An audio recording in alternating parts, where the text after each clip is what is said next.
Hello again, true crime fans. We've got another mysterious case to explore.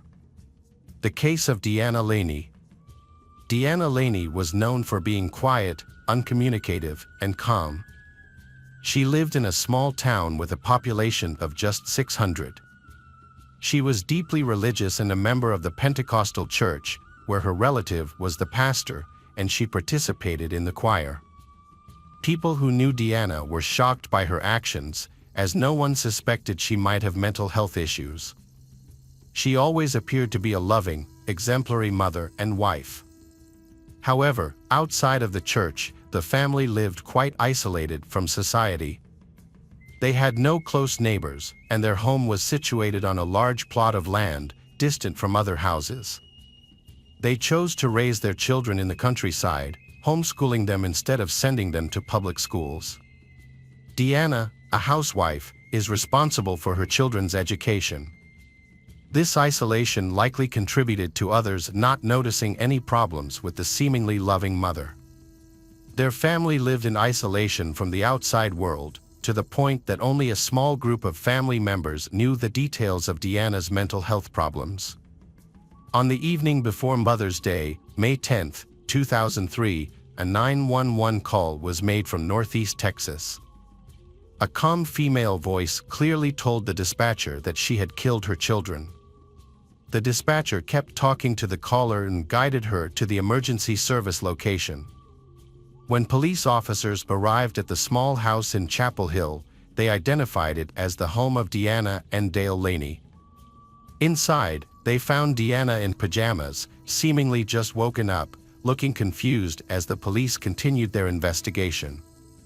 Officers continued to search the area and eventually found the woman who had called 911. She was nearby in a small grove, wandering barefoot, in white pajamas covered in blood, still talking to the emergency dispatcher. It was 39 years old Deanna Laney. She calmly informed the police that her son's bodies were behind the swings in the yard. The officers went to the spot she described and discovered the bodies of 6-year-old Luke and 8-year-old Joshua. Both boys were lying on the ground in their underwear, their heads so severely mutilated that they were unrecognizable. The children had suffered fatal head injuries.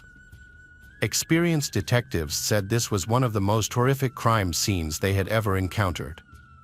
However, there were only 2 bodies. Officers were told by Dale that they had 3 children. Despite this, they continued searching for the youngest child. They entered the house and checked the children's room, where they discovered 1-year-old Aaron. He was still alive but severely injured, covered in blood, and a pillow was over his face. Aaron was immediately taken to the nearest children's hospital and then moved to the Dallas Medical Center for treatment of the terrible injuries caused by his mother, Deanna.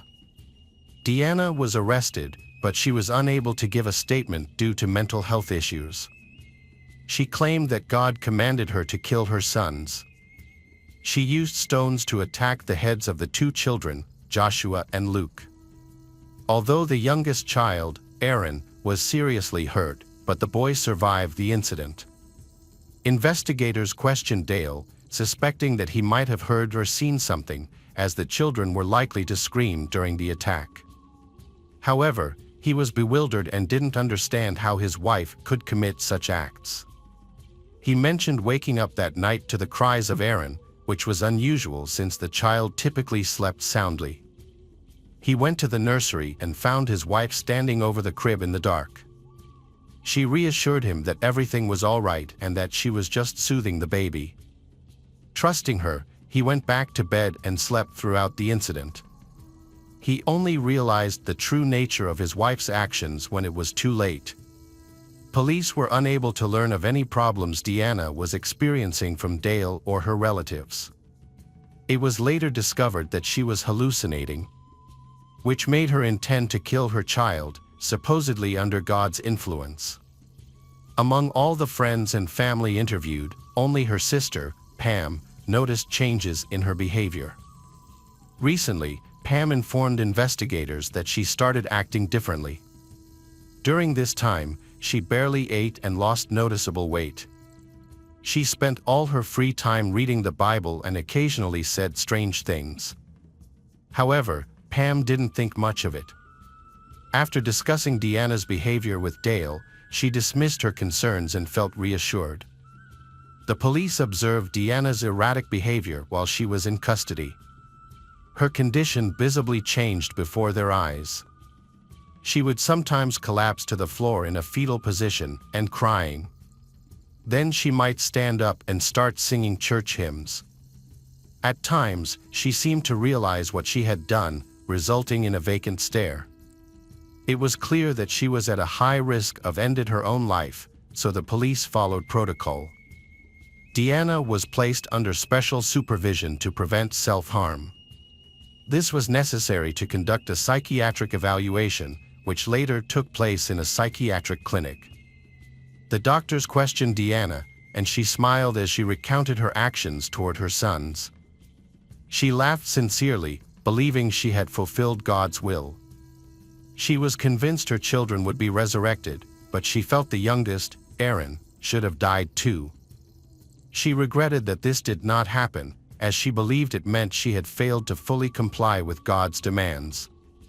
As punishment for her actions, she drank water from the toilet and licked it off the floor during her hospital stay.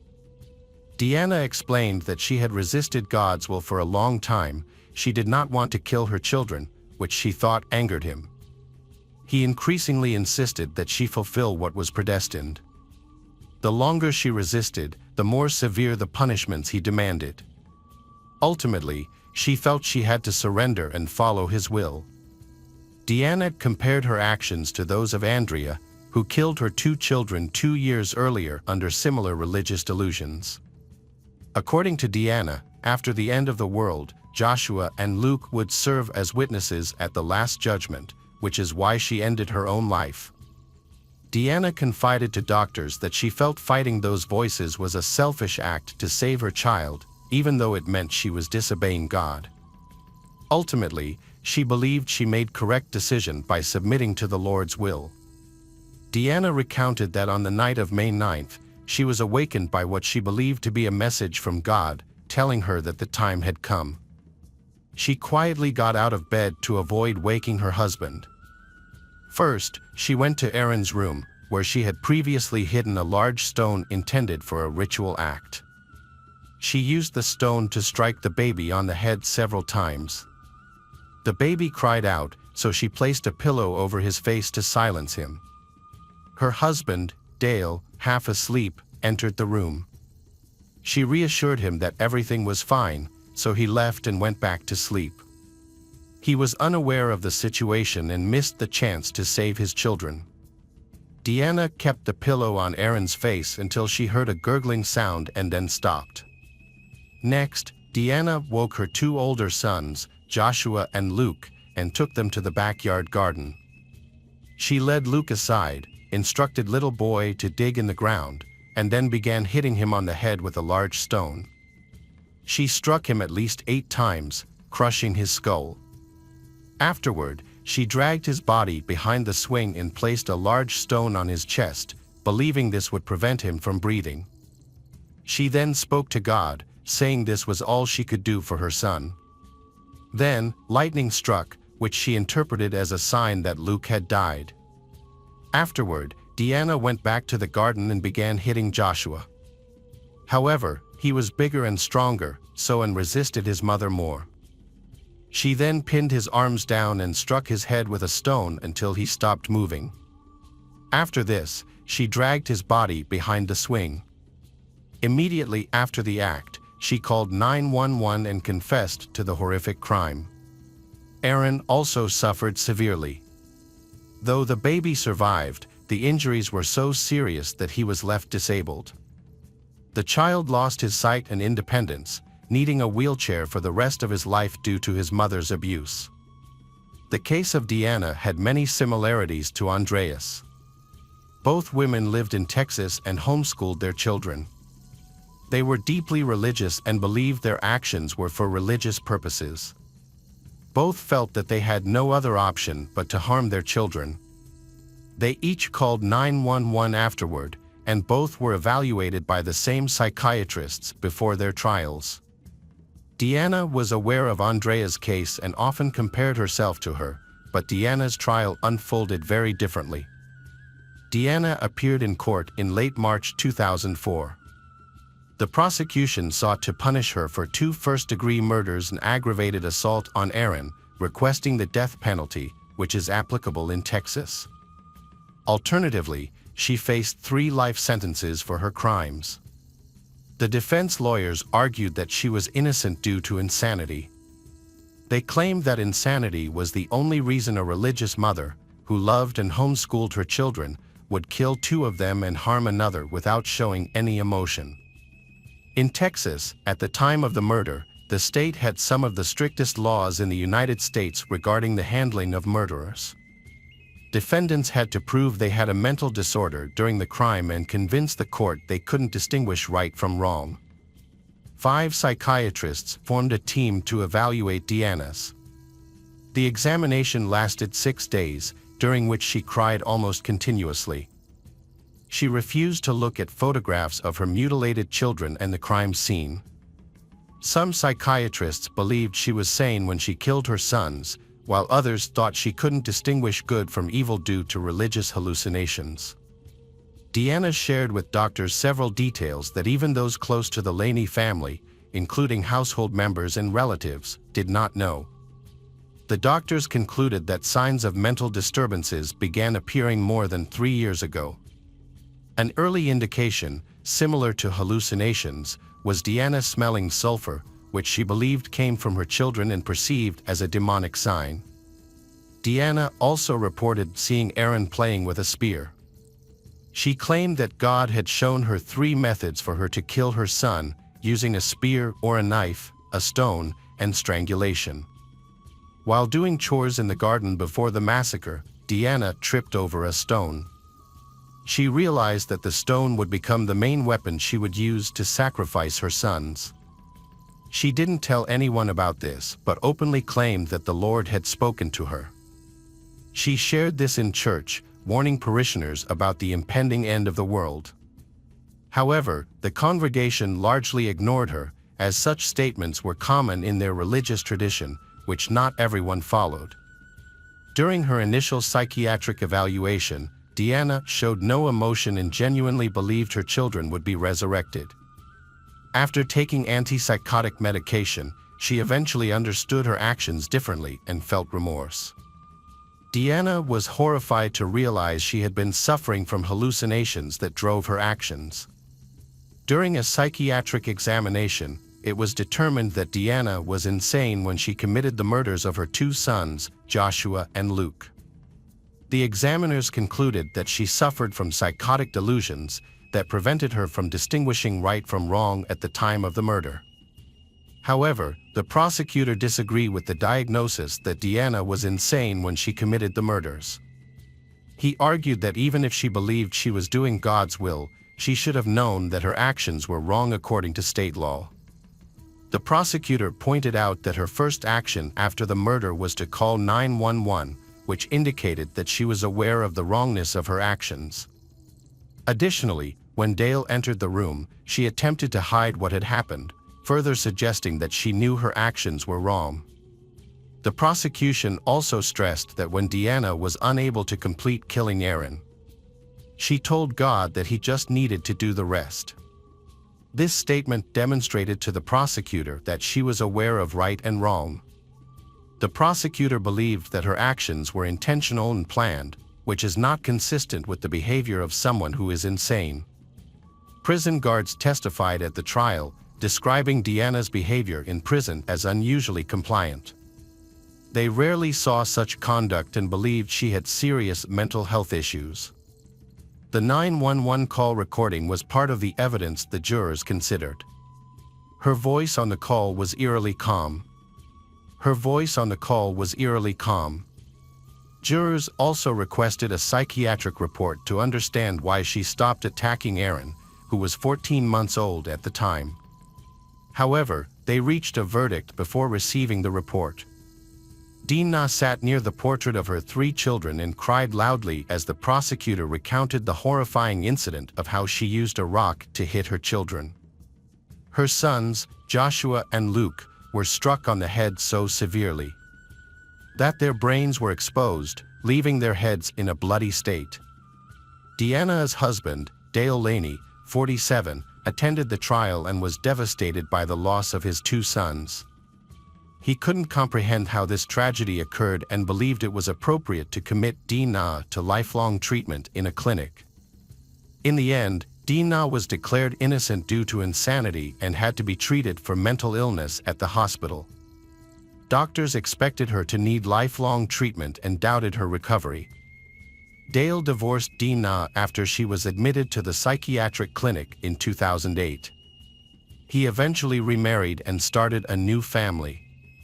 He continues to care for his disabled son, Aaron. Deanna was closely monitored by psychiatrists for 8 years. In 2012, doctors determined that she no longer needed to stay in the hospital because she was healthy and did not pose a threat to herself or others.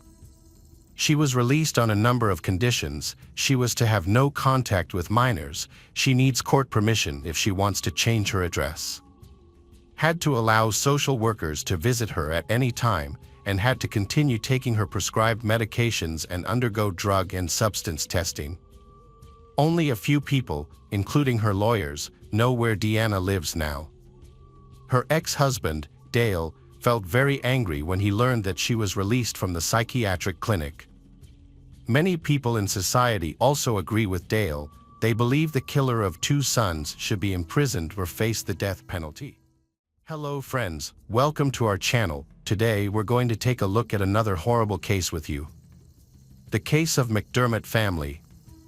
Mark McDermott was born in the early 1960s in Australia.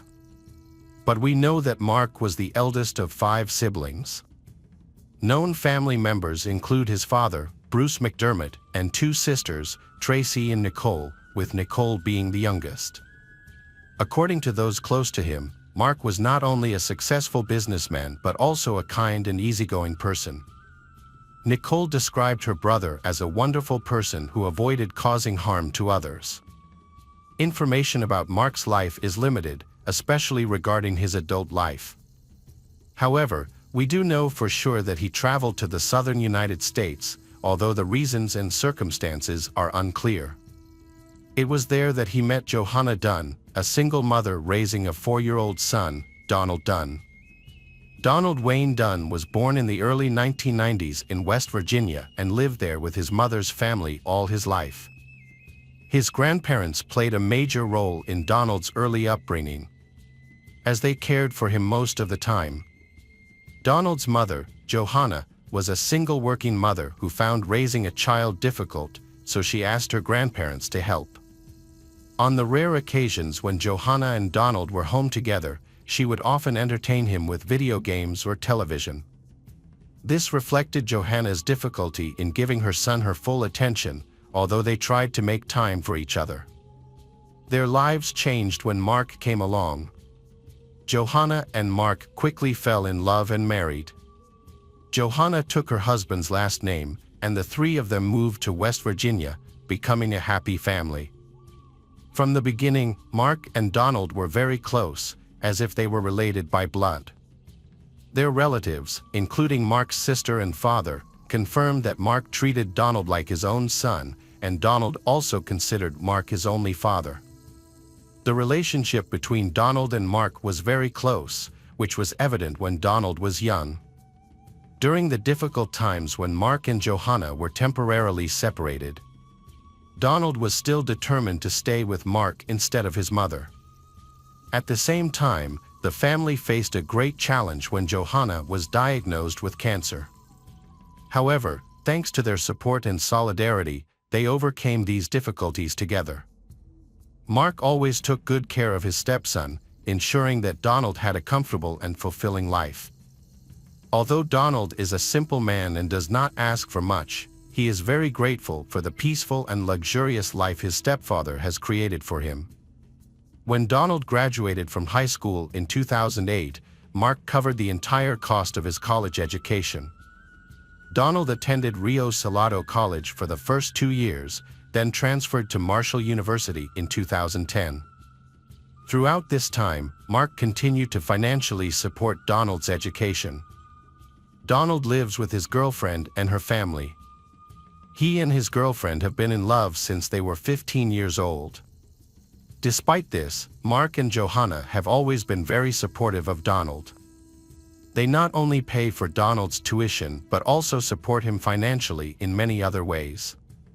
Specifically, they cover the costs of Donald's clothes, car insurance, daily living expenses, and food. Donald dedicates all his time and effort to studying. As a responsible and diligent student, he always strictly follows his daily study schedule. He often refuses or cancels plans to meet friends and relatives, citing the need to complete assignments or study for exams.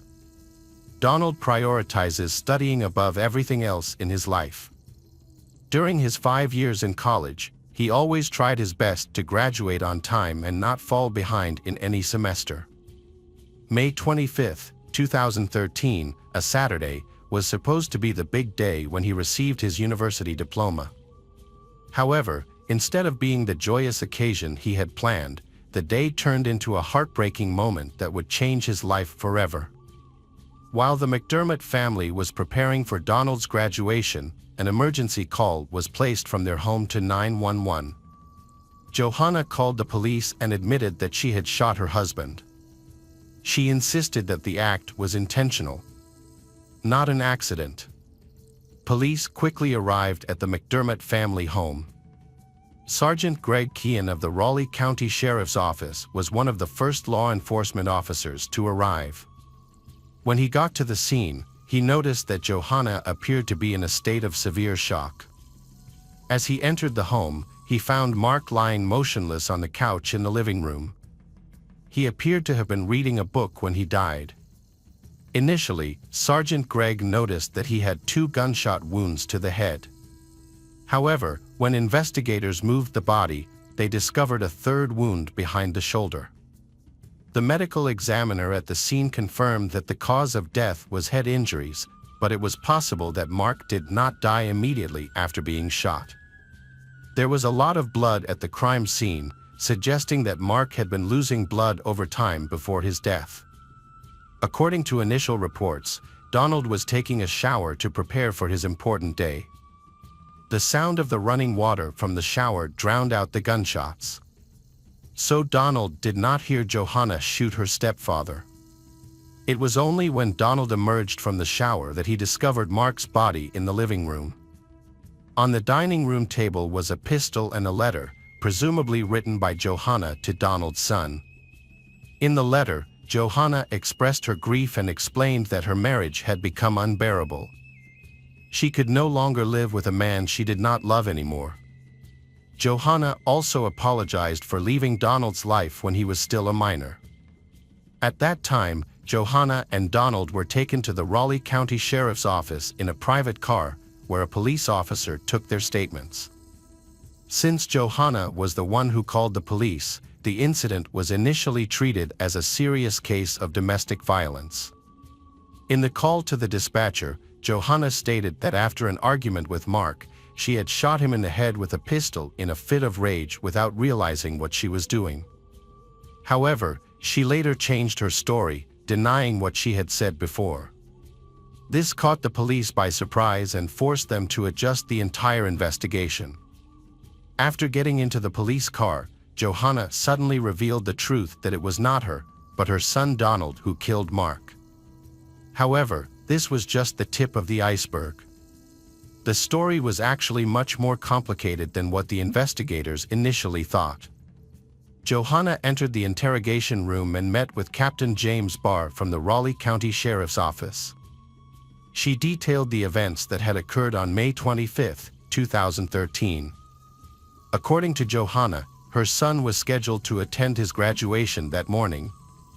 Before that, she had gone out to run some errands and buy groceries. Johanna had just arrived home and was about to get out of the car when Donald approached her. He asked his mother to close her eyes and follow him into the house, saying that there was a surprise. Trusting her son, Johanna complied and walked into the dining room. Donald told his mother to sit down. Suddenly, Johanna heard a distinct clicking sound. When she opened her eyes to look at her son, she was horrified to see Donald pointing his own pistol at her. The gun failed to fire, and Johanna panicked, trying to wrestle it from her son.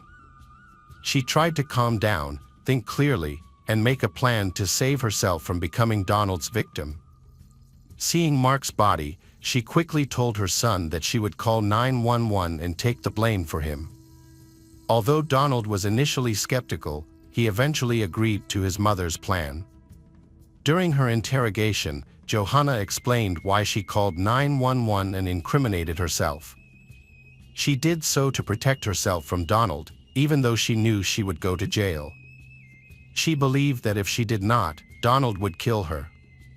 Johanna expressed shock that her son would point the gun at her head and pull the trigger, something she never thought would happen in her 23 years of being a mother. The gun belonged to her. She explained that the reason the gun did not fire was probably because Donald had pulled the trigger of the semi-automatic gun too far, preventing it from firing normally. Captain James thought Johanna's story was very plausible. From the moment he met Donald, he felt something was wrong. He noticed that Donald, a 23-year-old young man, was too calm for this serious situation. His face always remained neutral, showing no emotion. Therefore, he decided to put him in a separate interrogation room, away from his mother. From the beginning of the interrogation, Donald denied any involvement in his stepfather's death. However, after being informed of Johanna's testimony, his denial quickly collapsed. James did not need to use any threats or pressure to force Donald to confess. Instead, he voluntarily recounted the whole incident, revealing every detail of the case. The story Donald told was almost unbelievable. This story begins after Donald completed his first year of college. It was clear that his academic performance was not good, and due to his low grades, he decided to drop out of school. Donald shared that at first, his courses were easy and he could get good grades just by showing up to class on time. As the semester progressed, he encountered more and more difficulties in his studies. He felt that he was not capable of continuing. Instead of admitting the truth, he decided to lie to Mark and Johanna. Not only were his close friends deceived, but his girlfriend and her family were also unaware of his true situation. According to Rachel Rush, Donald's girlfriend's sister, he created a false impression that he was studying. Donald maintained a student-like schedule, leaving and returning home at fixed times. He spent most of the day in his room and asked not to be disturbed, citing the need to focus on homework or studying for exams. To create a more convincing appearance, Donald even falsified his transcripts. This was a deliberate deception that lasted for 4.5 years. No one in Donald's life realized that he was lying to them. Donald's family trusted him completely during the time he pretended to be a student. Johanna and Mark had no idea that their son had abused the financial and emotional support they had given him all this time. Donald admitted that he had no intention of deceiving his family at first, but as time went on, it became more and more difficult to confess the truth. The main reason he could not tell the truth was because he was afraid that Mark and Johanna would stop paying for all his expenses.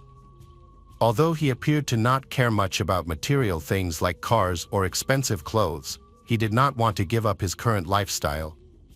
He was well aware that he would lose a lot if his parents found out the truth. For a long time, Donald had been meticulously planning to escape all trouble. From the beginning, he had planned to kill his parents to avoid suspicion. Donald planned to leave a note similar to the one found on the dining table along with the pistol. He believed that when the police read the note, they would conclude that this was the crime of an unhappy woman who saw no other way but to kill herself. Donald told Captain James that on May 25th, he had secretly taken Johanna's pistol and kept it with him all day, pretending to be preparing for his graduation ceremony. Before carrying out the rest of his plan, he decided to go to the supermarket to have his image recorded by the surveillance cameras, in order to use this evidence to prove his innocence.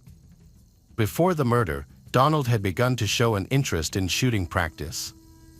Although his best friend Alex Willis found this strange, Alex did not suspect anything, as he did not think Donald would want to use a gun to attack someone. Donald's considerations and conclusions left everyone who heard them afterwards confused.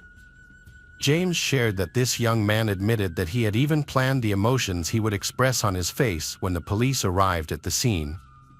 He also thought about how he would support himself after losing the steady income provided by Mark, and decided to take advantage of the sympathy of his loved ones as long as he could. While his family supported him, he decided to take up sports to improve his health and fitness. If he had no other choice, he would consider joining the police force or the army. When considering the possibility of his plan succeeding, Donald realized that it would be easier to kill his mother and stepfather than to admit that he had been lying to them for nearly 5 years. In April 2016, the West Virginia Supreme Court released a legal opinion. According to the opinion, Donald was charged with first-degree murder and attempted murder 1 month after his arrest in June 2013. Even before the trial, Donald and his legal team sought to delay the trial. A few weeks before the trial was scheduled to begin, the defendant, Donald Dunn, who had been held in solitary confinement, underwent surgery on his right hand. His attorneys used the surgery as a reason to request a delay, arguing that during the initial hearings, he would be under the influence of strong painkillers. To decide this issue, the court first requested his medical records. However, this request was denied on the grounds that, at the preliminary hearing, there was no evidence that Donald was partially incapacitated due to the use of painkillers. Therefore, the court determined that he was competent to attend trial and approved the continuation of the scheduled trial. The trial took place in August 2014, over a year after Mark's death. It was presided over by Judge John Hutchinson, with David White representing Donald and Christine Keller from the Raleigh County Prosecutor's Office.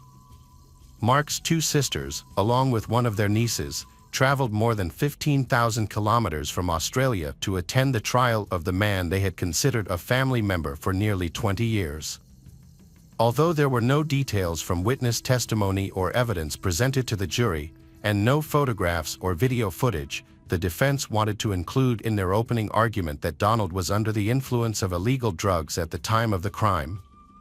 However, there was no evidence that this had ever been mentioned before or confirmed by any toxicology tests. On August 14, 2014, Donald Dunn was convicted of the murder of his stepfather, Mark McDermott, the attempted murder of his mother, Johanna McDermott, and the use of a firearm. About a month later, on September 5 of the same year, Judge John Hutchinson sentenced Donald Dunn to life in prison without parole for the murder of his stepfather and 15 years in prison for the attempted murder of his mother. After the verdict was announced, Johanna read an emotional letter to the court. In the letter, Donald's mother mentioned that something unfortunate had happened in her son's life. This could have been due to the decline in health of his grandparents, the pressure she put on him to go to college, or his exposure to violent video games at a very young age. She expressed her disapproval of the way her son was perceived by the public and stated that she did not agree with his sentence. However, Judge John explained that Johanna's objections did not affect his decision. He felt that the sentence he imposed was the only way to restore justice in an unjust situation. He sympathized with the defendant's mother, who, despite the circumstances, wanted to protect her son from the consequences of his actions. After the verdict, Mark's sister and father still could not understand how Donald could take the life of a man who had raised him as his own son for 19 years. Hello friends, welcome to our channel. Today we're going to take a look at another horrible case with you. The case of Zhu Ling. The story begins at a prestigious event at Tsinghua University, often referred to as the Harvard of China. The university has teamed up with the Beijing Symphony Orchestra to stage a performance. The audience is dressed in formal attire, with the men in dark suits and the women in beautiful evening gowns, all chatting politely as they take their seats in the Grand Theater. Zhu Ling, a student from Tsinghua University, is set to take the stage that evening. For Zhu, her assignment is to play a 6-minute solo on the guqin, a traditional Chinese instrument. This performance will be a defining moment for her future career. The audience, which includes professors, bosses, and benefactors, is vital to her career prospects, and she needs to engage them and leave a lasting impression with her performance. The guqin is a derided instrument favored by intellectuals. In Chinese culture, guqin players are often considered refined and gentle. A Song Dynasty guqin sold for $22 million, making it one of the most valuable musical instruments. In the days leading up to the event, stress-induced stomach aches and blurred vision took their toll on her health. Zhu's friends gathered near the stage, their anxiety evident as they watched her prepare to perform. For 2 months, Zhu had devoted herself to this moment. When Zhu stepped onto the stage, bowed to the audience, and began to play the guqin, her friends held their breath. But as the music filled the theater, their tension disappeared. Zhu's stage presence was captivating, her hands moving gently, creating beautiful sounds that echoed in the hearts of the audience. Some of her friends were deeply moved, tears rolling down their faces. The 6-minute performance ended and the audience applauded enthusiastically. Zhu bowed to the audience, smiled, and walked off the stage. Her best friend was in the crowd, proudly applauding enthusiastically. Because the hard work of practicing had left her completely exhausted, that night, Zhu Ling decided to skip the celebration and go home to rest. When she went to take a shower, standing under the cool water of the shower, washing her hair, she caught a glimpse of a strand of hair floating on her hand. Panicked, she ran her hand through her hair and touched her scalp. She quickly pulled back the shower curtain and ran to the mirror to check.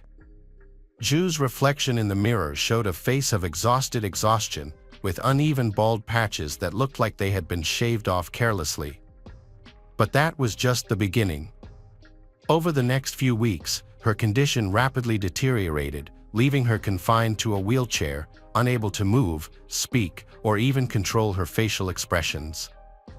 She went from a promising student at Tsinghua University to someone with the intellectual capacity of a 6-year-old. This was not the result of an illness or genetic disorder. Tsinghua University is one of the most prestigious schools in China, making it extremely competitive for local students to gain admission. With an acceptance rate of just 0.4% for local students, the university has a massive annual budget of $5 billion and is known for educating the children of influential politicians and wealthy businessmen, who are often highly educated. Getting into college is just the first hurdle. The real challenge lies in coping with the fierce competition and rivalry that pervades college life. Many alumni have come forward to admit that they have resorted to deceit and deception, such as betraying friends and deceiving others, to stay ahead. This cutthroat environment is a direct result of the university culture, which strongly fosters a competitive spirit. Zhu Ling, a 1994 chemistry major at Tsinghua University, is one of the top 3 students in her class of 31. Her class consists of 20 men and 11 women.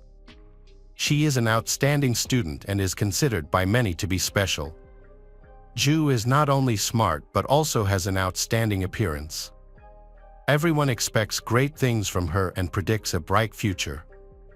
Zhu has a charisma and confidence that makes her friends jealous when she first arrives at the dormitory. Her warm and friendly demeanor quickly won her friends and fans. She attended classes diligently, and many were amazed by her seemingly endless energy. However, after a few months, people began to notice a strange and inexplicable decline in Zhu's health. She began arriving to class later than her classmates and always appeared exhausted during lectures. She sweated as if she was overheated. Zhu had a hard time concentrating on the lesson content. One day, she even had a severe stomachache. Zhu asked for painkillers from the school's infirmary, but the pain was only slightly relieved.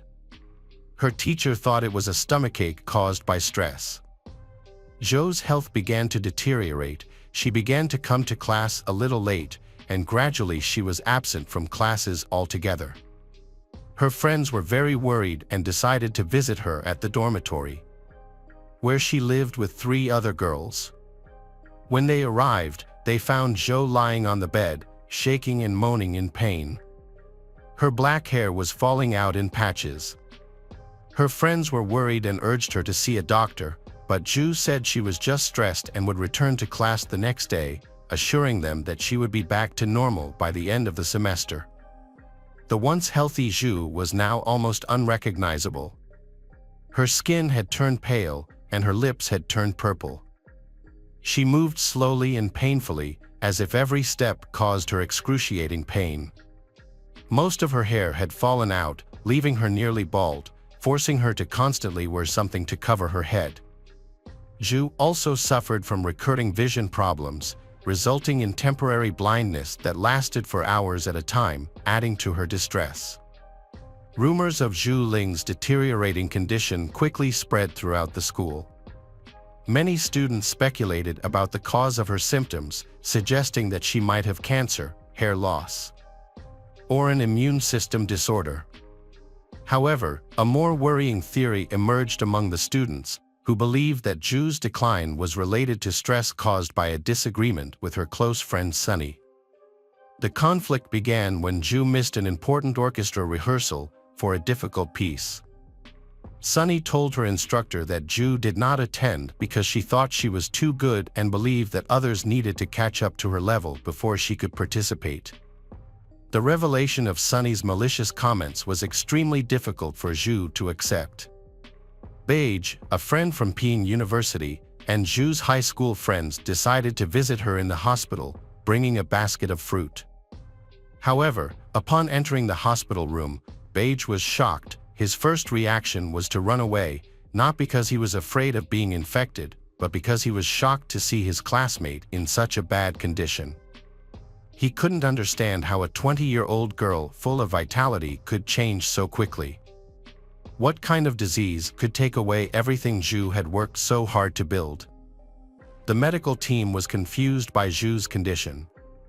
Just a few months ago, she was still very healthy, but now she was critically ill, attached to many machines and nasal tubes, barely wearing clothes and almost bald. Her body convulsed, her face was partially paralyzed, and her eyes were wide open, desperately begging for help. Just the slightest touch caused her excruciating pain. Even the thin fabric of the hospital gown was unbearable for her. Seeing the silent cry for help in Zhu's eyes, Beige decided to seek answers, along with Zhu's parents, to try to understand her condition and find a solution. Zhu initially suffered from mild abdominal pain for a month or 2 before her condition worsened. These pains would come and go unexpectedly, like contractions. The pain became more intense over the next week, forcing her to bend over in pain and often curl up on the ground. As the pain worsened, Zhu's parents said she tried to control the pain by drinking a lot of Chinese herbal tea. However, the tea had no effect and the pain became more and more intense, eventually causing her to pass out. At first, Zhu did not seek medical attention, hoping that her symptoms would subside on their own due to her busy school schedule. But her condition worsened as her vision began to deteriorate. Her vision blurred, then disappeared for hours. Things got worse for Zhu as her hair began to fall out. Her condition continued to deteriorate, forcing her parents to take her to the hospital, which happened just days before Christmas, marking her first hospital stay. That month, Zhu's parents continued to support her throughout her treatment. Tests showed that Zhu was free of arsenic and mercury poisoning. A doctor from another hospital who had treated a similar case in the 1960s suggested a possible case of thallium poisoning. This seemed plausible, but Zhu insisted she had not been exposed to thallium during her studies. To investigate further, the hospital contacted Tsinghua University to determine what chemicals Zhu, as a chemistry student, might have come across. However, her medical records showed no exposure to potential triggers for her symptoms, leaving the medical team puzzled over her condition. Zhu's health seemed to have improved after a month, so she asked if she could continue studying. She wanted to take the exam and did not want to miss the entire semester. However, her parents disagreed, believing that stress had caused her illness, and worried that returning to university would worsen her health. Zhu pretended to have fully recovered and returned to class in February. Unfortunately, her condition rapidly deteriorated in March and she was hospitalized again. This time, her condition had deteriorated so much that she lost the ability to speak. Beige's frustration with the lack of answers from the local medical community led him to reach out to medical professionals around the world, not just in China, for help. He translated Zhu's symptoms into multiple languages and posted them on specialized online medical forums.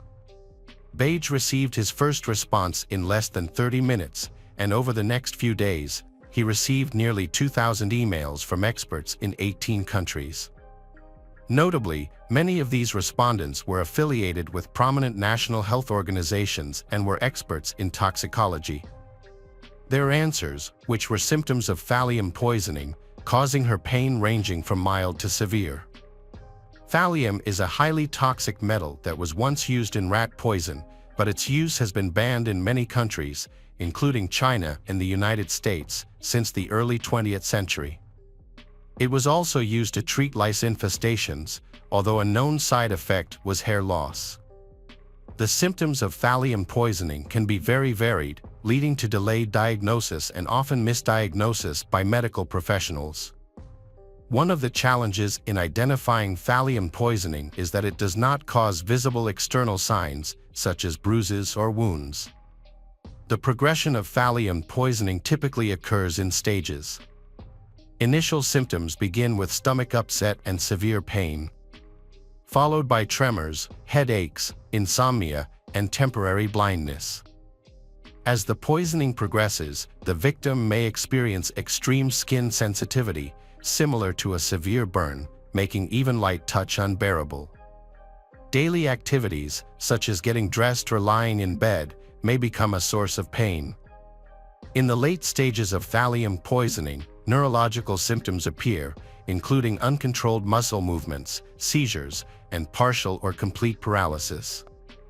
This can eventually lead to significant cognitive impairment. In severe cases, such as Zhu's, thallium poisoning can cause a significant decline in cognitive ability, turning a top-achieving student into someone with the mental capacity of a 6-year-old.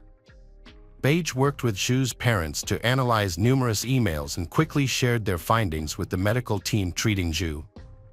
However, the doctors treating Zhu were skeptical of the online contributors' proposed diagnosis, saying that detecting thallium in Zhu's body would require specific tests that could not be performed on-site. They also pointed out that thallium testing would require sending Zhu's blood to a specialized lab, and thallium is a rare and highly regulated substance. Even if thallium poisoning were the correct diagnosis, the doctors believed that an antidote would likely not be effective at that stage.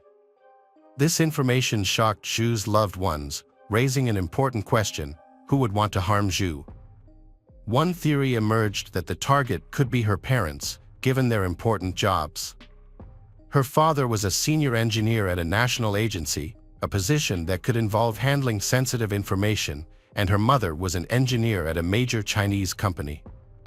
However, this line of investigation has hit a dead end. The main goal now is to find out how the poison entered Zhu's body. In particular, no one on campus has symptoms similar to Zhu's. This suggests that Zhu either ingested or came into direct contact with the substance. Meanwhile, while Zhu was in the hospital, her personal items were mysteriously stolen from her dormitory. The stolen items included shampoo, contact lens case, lipstick, body soap, and even her water cup. Furthermore, the perpetrator seemed to be interested only in Zhu's belongings, marking a strange and unprecedented incident in the dormitory of such a prestigious university. Since there were no surveillance cameras on campus at the time, an investigation was needed to find out the answer. Because students are housed in separate rooms by gender, only current female students at Tsinghua University are allowed to enter the female dormitory. Neither alumni, graduate students, nor professors are allowed to enter the dormitory housing more than 100 young female students. During the investigation, the police investigated more than 20 suppliers of thallium, a toxic substance used in the production of optical lenses, electronic devices, and other products. The police scrutinized the procurement records and discovered that one supplier had supplied thallium to the chemistry department of Tsinghua University for research purposes. The investigation found that only a small group of people at the university had access to the thallium, namely 2 professors, 3 graduate students, and 2 seniors. It is likely that the criminals were involved in these experiments, so they had the opportunity to obtain the thallium and had the opportunity to take personal belongings from Zhu's dorm room. As the investigation continued, the professors and graduate students were quickly eliminated as suspects because they were not allowed into the female dormitory. This left 2 senior students as prime suspects, 1 male and 1 female. However, since male students were not allowed into the female dormitory, everyone turned their attention to the female student. Surprisingly, this student was revealed to be Zhu's close friend Sunny, who is now the prime suspect in Zhu's case. Mutual friends of Sunny and Zhu mentioned that Zhu had recently won against Sunny in the student election. Sunny was known to not accept defeat easily. She was argumentative by nature and had cheated on Zhu several times. As Zhu achieved more success and recognition, Sunny became increasingly agitated. The final straw was Zhu's stellar performance at the Beijing Symphony Hall, which further strained their relationship. Zhu's exceptional beauty, talent, and admiration from both her peers and faculty may have fueled Sunny's jealousy, leading to the heartbreaking incident. Sunny was interrogated for 8 hours before her parents took her home. Her family is influential at Tsinghua University, with her father a key figure in the Democratic Revolutionary Committee and her grandfather a former vice president. Most of her relatives hold government or academic positions at top state universities. As a result, Zhu's case remains unsolved. Sunny maintains her innocence, claiming that the police have cleared her of all suspicion. However, she changed her name and date of birth, married an American, and moved to the United States. Zhu's condition, on the other hand, was worsened by the late diagnosis of thallium poisoning. By the time the diagnosis was confirmed, the thallium levels in her body were already alarmingly high, and treatment with the antidote Prussian blue was ineffective. The poisoning left Zhu permanently disabled, with irreversible nerve damage, resulting in the mental capacity of a 6-year-old child. Zhu's family received $14,000 in compensation from the hospital for mishandling her medical records, and the police quietly closed the investigation without informing them. Zhu Ling survived the incident for 50 years, but the perpetrators were never brought to justice. Hey detectives! Welcome back. We've got another mysterious case to explore. The case of Sarai Sierra. Sarai Sierra was born on November 9, 1979, in New York City to Puerto Rican parents who immigrated to the United States in 1973. Her father, Dennis, and mother, Bethany Jimenez, settled in Manhattan, where they raised their children, including Sarai, her brother, David, and her sister, Christina. Soon after moving, the couple joined the local Protestant community. They raised all of their children strictly, following the religious teachings of their chosen faith. Sarai's family regularly attended church together, socialized with other members of the religious community, and the children attended Sunday school. Growing up, Sarai had a strong, energetic, and creative personality. Unlike her younger sister Christina, who was quiet, obedient, and very modest. Sarai's family had strict rules that all members had to follow. These rules, which were applied to the daily routines of the family members, such as the daughters were not allowed to socialize with boys, and they had to be home by 9 p.m. All their friendships were controlled and the parents always knew where they were and with whom. Sarai's life revolved around her family, school and church, and her sphere of contact was limited to those places. For a young, active, sociable girl like Sarai, she felt trapped by the boundaries set by her parents, even though they thought they were doing the best for her. During her school years, Sarai planned to go to a teacher training college and become a teacher in the field of culture or art. However, as she neared graduation, her interests changed and she became fascinated with psychology, considering a career change to a field related to this new passion. At a religious community meeting, a young man named Stephen noticed Sarai, a striking dark-haired beauty. He found an excuse to talk to her. At the time, Sarai was 18 years old, while Stephen was 7 years older than her. Despite the age difference, her parents found Stephen to be a decent, polite, and honest young man, so her parents agreed to let the couple date. Stephen quickly got along with Sarai's parents, Dennis and Bethany.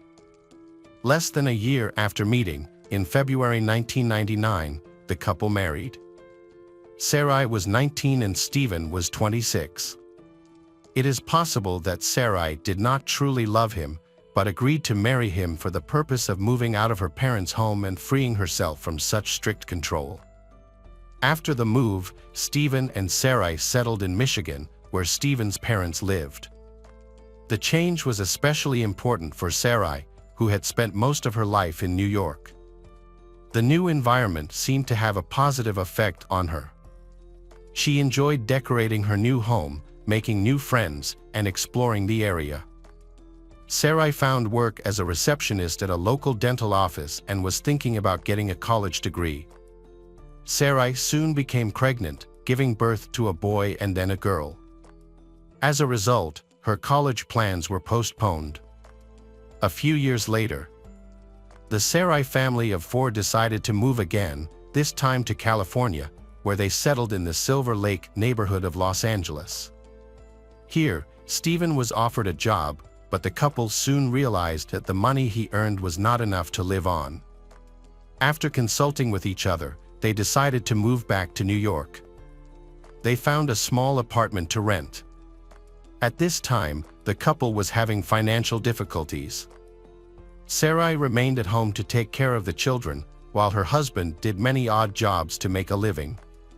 However, things began to stabilize when the children started going to school. Sarai got a job at an advertising agency. At the same time, Stephen found a stable job as a bus driver on one of the city's routes. Sarai put her studies on hold to raise her children. As her children grew older and her life became more stable at the age of 30, she returned to her long-cherished dream of pursuing an education. She decided to pursue a different field, choosing a degree in psychology at a local university.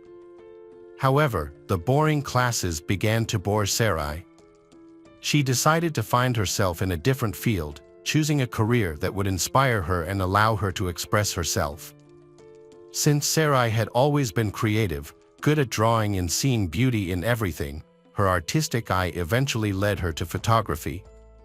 To further hone her skills, she joined a prestigious photography community in New York. Her talent was quickly recognized as she demonstrated her ability to choose the perfect angle and create beautiful compositions. Her work was even praised by professionals for its creativity and vision. In early 2012, Sarai's colleagues advised her to create a social media page to showcase her work. She followed their advice and started posting her photos online. The response was overwhelming, with thousands of users subscribing to her profile and enthusiastically commenting on each new post. Within a few months, she became a real star, and her subscriber count continued to grow exponentially. The enthusiasm really overwhelmed Sarai.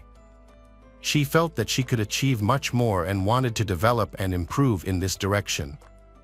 So she proposed to organize a group photography trip to look for beautiful and unusual locations in different parts of the world. She started by organizing short trips within the country, focusing on capturing iconic architectural landmarks and historical monuments through her lens. When her photos received significant attention and praise, she was motivated to continue. Next, Saray wanted to travel to Istanbul, one of the most ancient and beautiful cities in the world, to document the city's historical sites. Saray's decision to take a photography trip to the other side of the world surprised her family, especially her parents.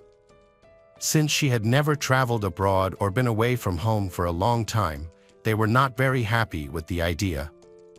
However, Saray was determined to carry out her plan and even arranged for her best friend, Magdalena, to come along. Her parents did not know that Saray's family was going through a difficult time, as her relationship with her husband began to fall apart. It is possible that this difficult situation prompted Saray's desire to take the trip. She wanted to change her surroundings and think about her family's difficulties.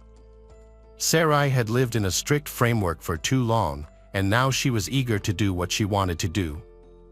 At the same time, her husband Stephen's social media profile began posting cryptic statuses, reflecting on the value of marriage, love, and mutual respect in relationships. And there was a post where Stephen darkly hinted at Saray's infidelity. But a few hours later, Stephen deleted the post, leaving unanswered questions behind. It was clear that he felt unhappy and unloved, and he tried to show it to everyone through his social media page. Saray was also going through the same pain, but she kept it to herself, trying not to complain and focusing on her work. Saray's long-awaited trip was coming up. But she received some disappointing news just before her departure. Her best friend Magdalena, who was supposed to accompany her, had to cancel the trip due to unforeseen work issues. Although Saray was extremely upset, she had been looking forward to the trip for so long that she decided not to change her plans. Her family was worried about her traveling alone to a foreign country, but Saray reassured them that everything would be fine. She promised to keep them updated by calling, writing, and sending photos every day. In addition, Saray was also planning to visit Germany and Austria, where she had scheduled several commercial photography assignments. Her entire trip was literally scheduled by the hour, and she would not deviate from the plan. On January 7, 2013, Saray traveled from New York to Istanbul. She had some cash with her, and she had carefully packed her belongings, which included a smartphone, a tablet, and a cheap DSLR camera with a professional lens. Upon arriving in Istanbul, she reported to her family that she had landed safely and was on her way to her pre-booked hotel, which was located in a less popular part of the city. Due to budget constraints, the hotel was located in a remote neighborhood that locals considered unsafe. After dropping off her luggage and changing into her travel clothes, she headed to the nearest metro station, eager to explore the historic city center. Saray spent her days in Istanbul sightseeing and capturing the beauty of the city through photography. Every evening, she would video call her parents and husband, sharing stories about her experiences and plans for the next day. She also spent time processing the photos and sharing them on social media. Unknown to her family, Saray met a young man named Tylan on social media in 2012. Over the course of several months, they corresponded and became very close. It was Tylan who convinced her to fly to Istanbul. As a native of Istanbul, Tylan was the ideal guide, showing Saray around interesting places. Saray trusted Tylan completely, and they spent many days together exploring the city. After a week in Istanbul, Saray traveled to several European countries, where she arranged several commercial photo shoots. Here, Saray saved money on hotel rooms, as she was welcomed by fans who had subscribed to her social media accounts and had been following her work for a long time. Offered to let her stay. And her fan was a young man in Austria, who met her at the airport in Vienna. He was a few years older than Sarai and shared her passion for photography, admired her work and wanted to meet her in person. Sarai's trip went smoothly. She visited all the planned destinations and met everyone she had arranged to meet. On the third day, she arrived in Berlin, where she was greeted at the airport by fans who took her on a tour of the city. After completing her assignment in Germany, Sarai returned to the airport and flew back to Istanbul, planning to stay there for 2 more days before returning home. Upon arriving in Istanbul, she met Taylan and they spent the day exploring the city together. They ended the evening at a popular local bar, and after midnight, Taylan took Sarai back to her hotel, where they said their goodbyes. On January 21, 2013, Sarai was scheduled to return home to New York after her photography trip. Before leaving, she informed her parents and husband of her flight details. Since this was the longest trip she had ever taken away from home, everyone was relieved that the trip was coming to an end. However, before returning, Sarai decided to take a last walk around the city and take some more beautiful photos to show everyone. At the appointed time, Sarai Dennis, father, arrived at the airport to pick up his daughter because her husband was at work and could not come. He arrived early to avoid any possible traffic jams. However, after the plane landed and all the passengers had disembarked, Sarai disappeared without a trace. Worse still, her phone was unreachable and all attempts to contact her were unsuccessful. Dennis then waited a while longer, and worried about his daughter's absence, he went to see a representative of the airline. They told him that a passenger by that name was not on the flight, which shocked Dennis. He quickly called Stephen and told him what was happening, emphasizing that she needed to be found immediately.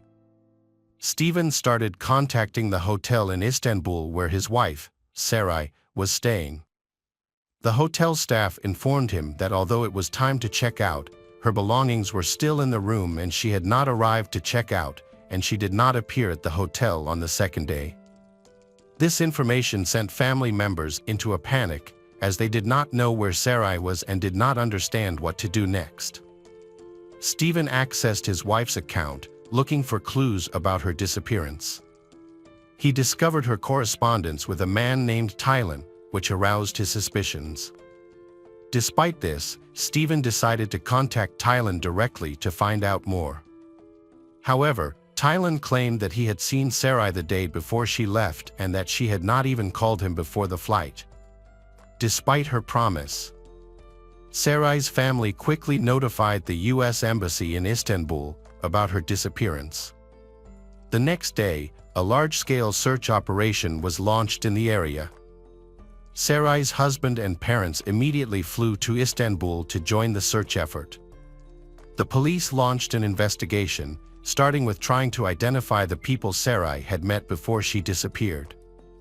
To gather information, they interviewed the staff at the hotel where she was staying, as well as her friend Taylan.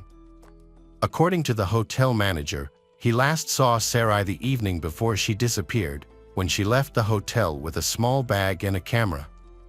Although she was scheduled to check out the next day, she never returned to the hotel. In addition, the receptionist provided a description of the clothes Sarai was wearing on the day she disappeared. The situation with Taylan is much more interesting and ambiguous. First, the guy's name is actually Taran, and it is still unclear why he introduced himself to Sarai with a fake name. And it is worth considering that they had been in regular contact for several months before meeting, and Sarai had come to Istanbul at his invitation. All of this suggests that there was a romantic relationship, but Taran himself categorically denied it, claiming that they were just friends. The next stage of the investigation involved reconstructing Sarai's route in detail. To achieve this, the police examined her mobile phone data and reviewed the footage of street surveillance cameras. They discovered that Sarai took the metro to Sultanahmet district and then to the Cape between the Bosphorus Strait and the Golden Horn Bay, followed by a trip to Eminönü Bazaar. However, she got lost in the crowd of tourists at the bazaar. The police continued to track her route and discovered that she had boarded the metro again, intending to visit the Sarayir walls. Unfortunately, she disappeared from the camera's view again. Police decided to investigate the area around the Sarayir wall, questioning locals and searching the area in the hope of finding any witnesses who might have seen a woman holding a camera. After an extensive search, they found the body of a young woman near the ancient Constantinople wall. The body was hidden under a dirty, old blanket, making it less noticeable. Police believe the blanket was used to transport Sierra to the location. There was no clothing on the lower part of the body. An autopsy found that Sarai died from severe head trauma caused by a heavy, blunt object. Her body also showed signs of trauma, including hematoma and 2 broken ribs. There were also several hematomas on her body and several broken ribs. Pathologists also found epithelial granules and blood under Sarai's fingernails, indicating that she had defended herself and scratched at the attacker. An examination found that the attacker had taken her handbag, phone, and camera, but they left behind valuables such as her gold earrings, wedding ring, and expensive watch. A review of local camera footage showed a young woman resembling Sarai filming with her phone. A man then approached her, punched and pushed her, and both disappeared from view of the camera. Unfortunately, the identity of the attacker was not immediately known, leading to mixed reviews. The incident quickly gained international attention after details of the case were leaked to the media.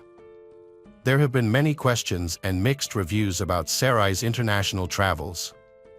And police suspect that Sarai flew to Istanbul to visit an acquaintance, Taylan, whose real name is Taran, and then planned to meet another man in Austria.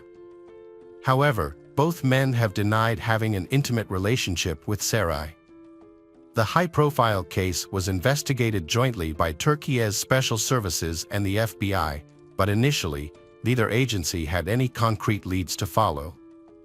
A few weeks after the crime, police tracked down the suspect, Zia Tasali, who had a criminal record and made a living by picking up scraps of paper on the city streets. However, before they could question him, Zia borrowed money from relatives and fled the country, likely crossing into Syria through Hatti province. Police obtained a search warrant for his home and collected a DNA sample. They compared the DNA to skin particles and semen found on Sarai's body, confirming their suspicions that Zia was indeed the perpetrator. Sarai's phone was last active in the neighborhood where he lived. Police initially gave up on arresting Zia after learning that he had fled to Syria. However, an unexpected development changed everything. The suspect attempted to cross the border into Istanbul again, this time to return home, but was arrested for illegal entry. Before his arrest, he had joined a rebel group in Syria, acquired a gun, and was injured in the conflict. Fearing for his safety, he decided to return to Istanbul with the gun, leading to his arrest. Border police quickly alerted security services upon discovering his true identity. During questioning, Zia Tasali gave a statement. On a hiking trail to the Sarayir wall, he noticed a young woman and watched her from a distance, admiring her as she took pictures. As he approached her, the woman, who appeared to be trying to communicate with him through gestures, seemed to try to ask him something, but Zia did not understand because of the language barrier. However, he noticed that she had a brand new iPhone and an expensive camera, which caught his attention. As she continued walking, he followed her. It was getting dark and there was no one else around, near the location next to the wall. At one point, Zia thought that Sarai was taking pictures of him, which angered him. He picked up a large rock and hit Sarai on the head. The two rolled down the rubble of the wall. After Sarai was knocked unconscious, Zia took advantage of the situation and sexually assaulted her. Zia then delivered another serious blow to the head to finish Sarai off. Zia took Sarai's belongings, including her bag, camera, and phone, and left the scene. As he was leaving, he came across a discarded blanket and decided to return to cover her body. He then dragged the body to a location out of sight of the hiking trail. He then covered the body with a blanket and left. Notably, while the search for Sarai was ongoing, Zia returned to the crime scene again to confirm that the victim, Sarai, was dead and that her body was still in the same position he had left it.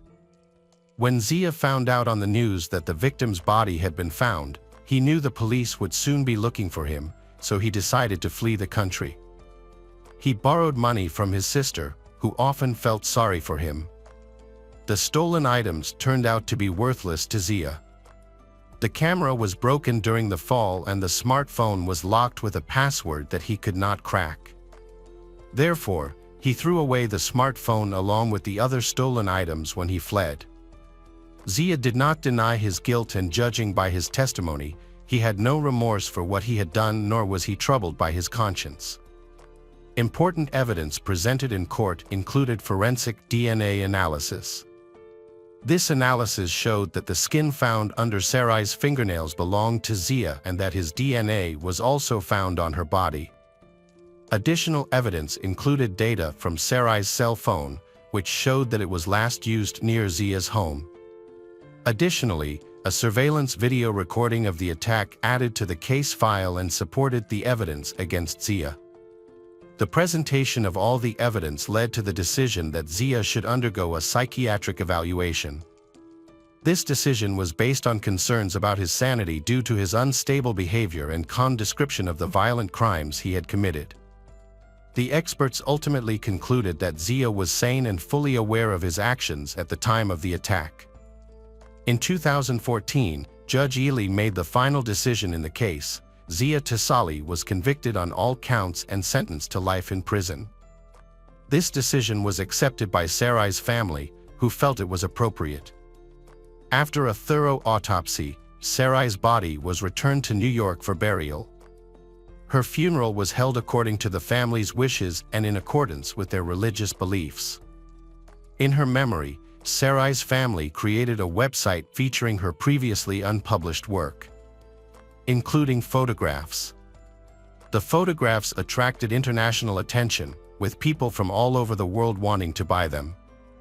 The money raised from the sale of the photographs was set aside by the family for a charitable cause.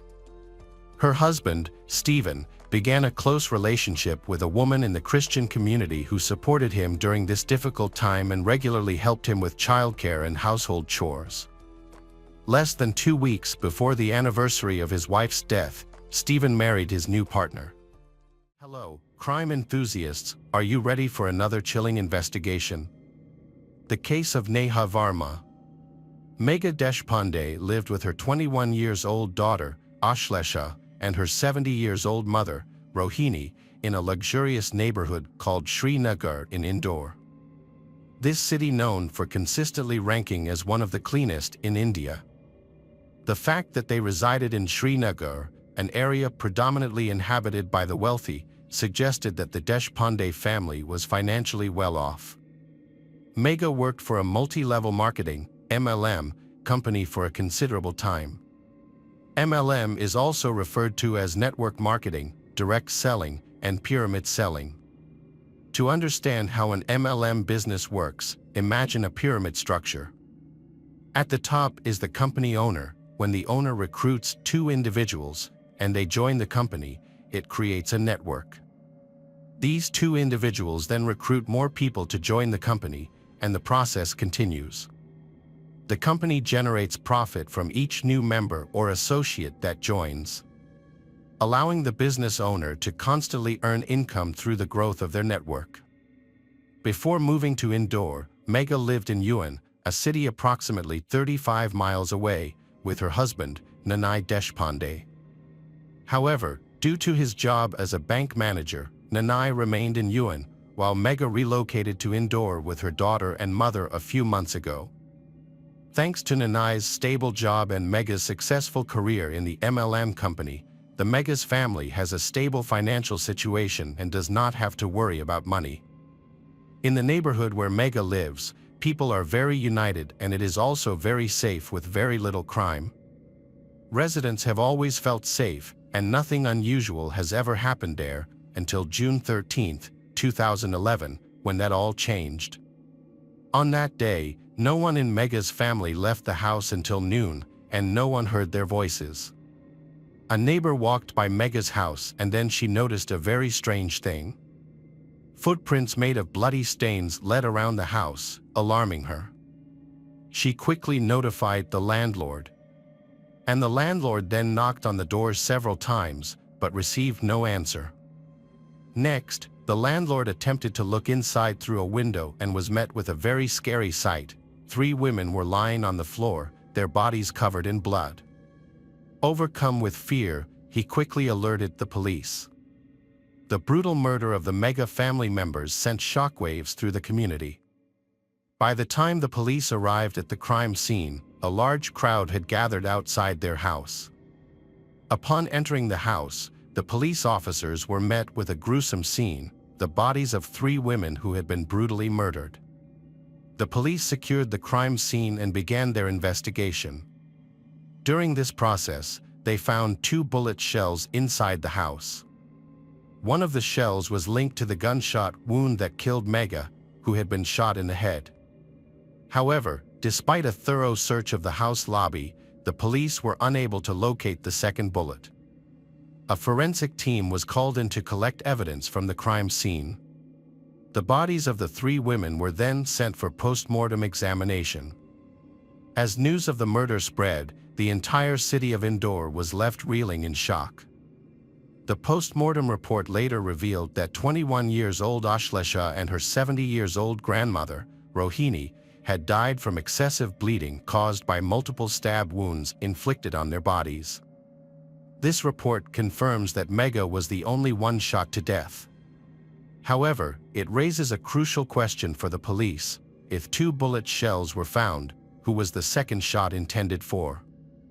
Mega's husband, along with the public, also started pressuring the police, demanding that they solve the case quickly so that the criminals are held accountable to the fullest extent of Indian law.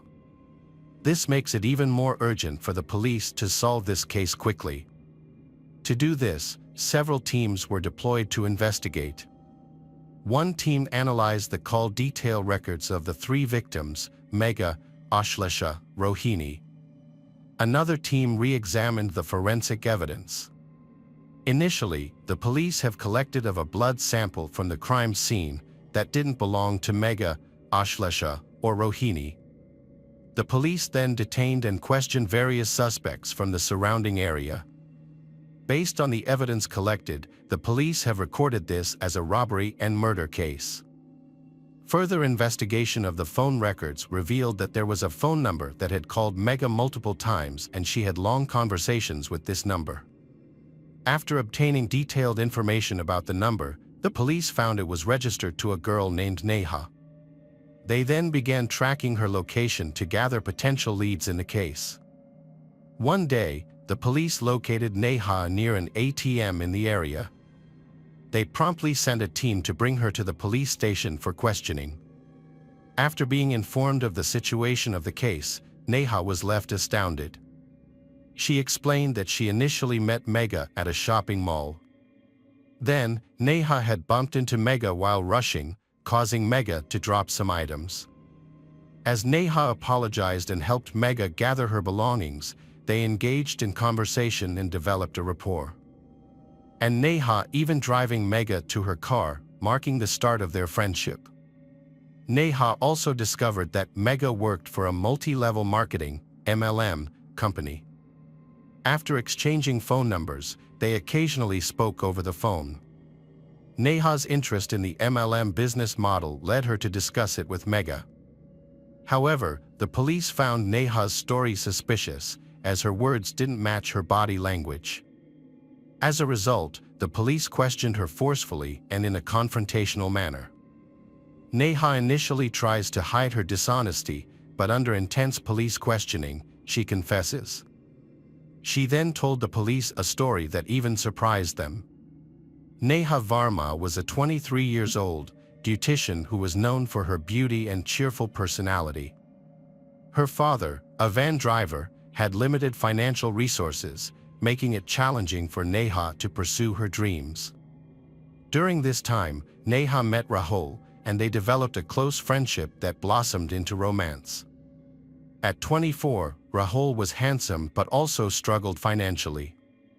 Despite their similar financial situations, they deeply loved each other and wanted to get married. They sought opportunities to rapidly build wealth and achieve a comfortable lifestyle, securing their financial future. Neha and Megha met for the first time. Megha, who had a taste for expensive jewelry, was wearing gold ornaments that day. Neha perceived Megha as wealthy due to her jewelry and decided to approach her. Neha started approaching Megha by deliberately bumping into her, start chatting and befriending her. Neha started thinking about robbing Megha after getting to call her through phone calls. Neha then shared her plan with her boyfriend Rahul, telling him that Megha was extremely wealthy, making her an easy target. Rahul liked the idea, as it would solve their financial problems and allow them to live comfortably once they were married. Following this, Rahul started making plans to kill Megha and the two other women in her house. He thought that if he could get away with the crime without anyone finding out, no one would be able to file a complaint against them. Rahul finalized his plan but needed a gun to carry it out. Luckily for him, his friend Manoj, who was close to both Rahul and Neha, had a gun. Rahul had been planning to kill Megha and her family, and he was waiting for the perfect moment to execute his plan. That moment arrived on June 13, 2011. On that day, Neha called Megha and expressed interest in joining her multi-level marketing scheme, MLM. Unbeknownst to Megha, this was a ruse orchestrated by Rahul. Neha arrived at Megha's house early in the morning, and Megha asked her to fill out a membership form. However, Neha didn't know what information to fill in the form, so she asked Megha if she could get a friend arrive to help her. Megha agreed, and Neha then called Rahul, as planned. Rahul and his accomplice, Manoj, were waiting for Neha's call, and they immediately went to Megha's house. Once Rahul entered the house, he pulled out a gun and shot Megha at point-blank range, killing her instantly. The sound of this gunshot reached Ashlesha and Rohini, causing both of them to run into the lobby. Rahul and Manoj initially intimidated Ashlesha and her grandmother Rohini, demanding Ashlesha's ATM card and PIN in exchange for their lives. Ashlesha, hoping to be spared, quickly handed over the card. However, Rahul and Manoj were aware that they had been seen, and this posed a risk to their. To eliminate witnesses, Rahul attempted to shoot Ashlesha but accidentally shot himself in the foot instead. Manoj then took a knife and brutally murdered both Ashlesha and Rohini.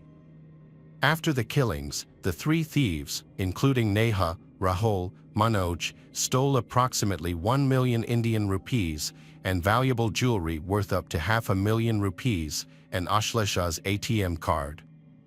Rahul, along with Neha and Manoj, had planned to use the ATM card to withdraw cash. However, their plan failed when Neha was arrested by the police. Rahul to file an untrue report at the police station and was arrested, but was later hospitalized due to gunshot wounds. The police matched Rahul's blood sample from the crime scene to one taken from him. It was a match. The police quickly solved the case and arrested the suspects. Following a prolonged and contentious court case, the three defendants, Neha, Rahul, Manoj, were sentenced to death by hanging in December 2013. The district court handed down this severe punishment due to the heinous nature of the crime, in which the defendants killed women from 3 generations of the Megha family. Physical evidence, including blood-stained clothing, knives, and jewelry, was recovered from the defendants by the police. One of the defendants, Neha, is currently serving her sentence in the central jail. Notably, she has been teaching a beauty parlor course to fellow female inmates while incarcerated. This case was notable for being the first time the district court had imposed a death sentence on a woman.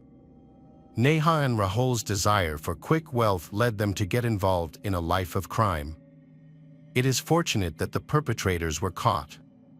If Megha had not worn her valuable jewelry to the mall and had not trusted a stranger she met there, the outcome may have been different. Megha's husband, Nana Deshpande, was pleased with the court's decision and praised the judiciary and the police for their efforts. Welcome back, mystery lovers. Today's case is going to keep you on the edge of your seat. The case of Kristen Smart. Kristen Denise Smart was born on February 20, 1977, in Augsburg, Bavaria, West Germany. She was raised by her parents, Stan and Denise Smart. When she was young, the family moved to Stockton, California. She is the oldest of 3 children. Kristen's mother, Denise, often called her a dreamer. Kristen loved the ocean and had an adventurous spirit. She was truly passionate about experiencing life. Kristen graduated from Lincoln High School in Stockton in 1995. Before college, she worked as a lifeguard and a summer camp counselor at Camp Mokulea in Hawaii. In 1996, Kristen enrolled at California Polytechnic State University in San Luis Obispo, California. She was ambitious but indecisive. Kristen initially enrolled at Cal Poly to study architecture because she loved to draw, but later changed her major to communication studies. Denise said that Kristen wanted to travel the world as a reporter. On Memorial Day weekend in 1996, Kristen called home and left a voicemail, "Good news, good news. I'll call home Sunday." Kristen was in regular contact with her family every Sunday. That day, Kristen had attended an off-campus birthday party that Friday night. Her friend, Margarita Campos, recalled taking her there. Margarita said Kristen seemed a little upset that Margarita couldn't join her that night. Margarita's last words to Kristen were to be careful. Kristen was wearing a gray cropped t-shirt, black shorts, and red Puma sneakers. As the party was winding down, at 2 a.m., classmate Tim Davis found Kristen unconscious on the grass nearby. He and another classmate and acquaintance of Kristen's, Cheryl Anderson, helped her walk back to the school dormitory. Paul Florist then approached Kristen and offered to help her get back to her dorm, saying he was leaving the party. Paul, Kristen, and Cheryl returned to campus, and since Davis lived off campus, he could not accompany them. Once the 3 of them were alone, Cheryl began to notice Paul's strange behavior. She noticed the many unexpected stops along the way and the way he interacted with Kristen. While walking, Paul would frequently hold Kristen around the waist, and Kristen would also wrap her arms around his neck. This made Cheryl even more curious, especially when Paul suggested that Cheryl walk ahead while he and Kristen tried to catch up. Cheryl eventually went her own way, but not before reminding Paul to make sure Kristen returned safely. Paul claimed that he had dropped Kristen off at the intersection of the hallways leading to both of their dorms. It was around 2:30 a.m. on May 25, 1996. Kristen Smart was never seen again. When Sunday passed without a call from Kristen, Kristen's roommates and neighbors thought something was wrong. They contacted the university police department to report Kristen missing, but no report was filed. Concerned, they called Kristen's family and the San Luis Obispo Police Department. 5 days after Kristen went missing, Paul was interviewed by UPD investigators. Paul said that the two had gone their separate ways at the intersection. However, investigators quickly noticed Paul's black eye. When asked about it, Paul explained that he had injured it during a basketball game. But a friend later disputed this story, stating that Paul's black eye had appeared before the basketball game. Paul told the friend that he didn't know how he got the black eye, he just woke up with it. A month later, Paul was interviewed again and confessed that he had lied about the black eye incident. This time, Paul said that he had hit his eye on the steering wheel of a truck. However, when questioned further, Paul admitted that this story didn't make sense either. He said he was in the truck at about 2 a.m. on May 27, 1996, and was installing a car radio because he was selling the truck. A search for Kristen began.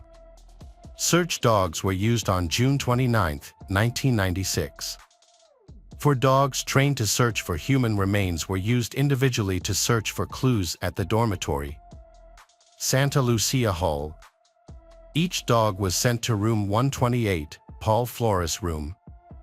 The dogs showed no interest in the room, except for the corner of a mattress. Dog handler Carta Adela Morris said the dogs can detect the slightest physiological changes. During the search, their reactions suggested a high probability that there was a body in room 128. Another handler also recalled her dog's behavior while searching room 128. The dog searched the left side of the room several times, and Tori's behavior and strong reactions suggested that she had picked up the scent of something, but was still searching for its source. Although Paul Flores remained the prime suspect, no formal charges were ever filed. During that time, Paul Flores continued to live his life freely, although he was suspected by the police. From 1996 to 2007, the investigation continued, and searches were conducted at every possible location, including 4 properties owned by the Flores family. However, none of these searches yielded positive results. On the advice of his attorney, Paul Flores decided not to answer any questions by exercising his Fifth Amendment right against self-incrimination. A person who invokes this provision has the right to remain silent and is not required to provide information that could incriminate them. During his 1997 deposition, Paul exercised this right and remained silent. This made it difficult for investigators, especially attorney James R. Murphy, as they were unable to find any new leads. Despite the overwhelming evidence linking Paul to the case, former Sheriff Ed Williams also admitted that he did not see a way to close the case. Paul's silence frustrated the authorities. The Smart family filed a wrongful death lawsuit for Kristen. However, the court decided not to proceed with charges. Kristen's case remains under criminal investigation. Paul and his family have refused to publicly address Kristen's case or the allegations against them. A roommate of Paul's, Derek C., said Paul joked about Kristen's disappearance. However, these allegations remain speculative as Paul has hired a lawyer to defend himself from further questioning. 6 years after her disappearance, Denise Smart said it was a difficult time. A longtime case follower, Chris Lambert, who was 8 at the time, was haunted by Kristen's disappearance. As he grew older, he wondered why the case of Kristen were still no answers. In 2018, Chris quit his job to create a podcast about the case full-time. With no formal training in law or journalism, he was driven only by his passion for finding answers. In 2019, Chris visited Kristen's memorial on her birthday and decided to wait to meet someone willing to talk about Kristen. Chris met Kristen's mother and began talking to her about her daughter. From there, Chris and the Smart family built a strong relationship and worked to bring Kristen's story to the public through the podcast, In Your Own Backyard. The podcast began as a local series but quickly went national and garnered over 11 million downloads. The core of the podcast follows the case of Kristen Smart and her disappearance from campus. Chris has a unique ability to get people to feel comfortable sharing information with him. He has interviewed many people who have been involved in the case to varying degrees. Chris is especially interested in witnesses who are reluctant to speak or have been ignored by investigators. He has uncovered many allegations that have been speculation for years. An interview with an Australian exchange student brought to light a possible fight between Kristen and Paul. According to Chris, the student allegedly saw Kristen fighting with Paul on the night of her disappearance. During the investigation into Kristen Smart's disappearance, several theories emerged. The first theory was that Paul Flores was injured in a fight with Kristen. The second theory was that Paul's father, Ruben Flores, helped cover up the crime. The third theory was that Kristen's body was buried in the Flores backyard. The investigation also revealed allegations of serious misconduct by Paul toward multiple women. Women who had attended school or worked with Paul reported his excessive flirting and excessive drinking. Several women accused Paul of sexual or physical assault, including harassment and controlling behavior. Chris attempted to contact Paul for an interview, but was unsuccessful. An interview could have cleared up some of the loose ends and given Paul a chance to address the allegations against him. However, Chris has not contacted Kristen's family. San Luis Obispo Police Chief and Parkinson praised Chris for his work in helping to advance the investigation into Kristen Smart's disappearance. Chris created a compelling, well-done podcast that drew people to the case. Parkinson noted that going public with the story convinced several people involved to come forward, which had a significant impact on the investigation. Denise Smart also thanked Chris for his hard work, saying that the podcast had created an opportunity for people to come together to seek the truth. She also thanked Sheriff Parkinson for helping to keep the case fresh since he took office in 2011. Although the Flores family has remained silent, the investigation and podcast have shaken their confidence. On January 29, 2020, 2 trucks owned by Paul Flores were presented as evidence. Then, on February 5 of that year, authorities executed search warrants at 4 different locations, including a home in Los Angeles. During the search, Paul Flores was briefly detained.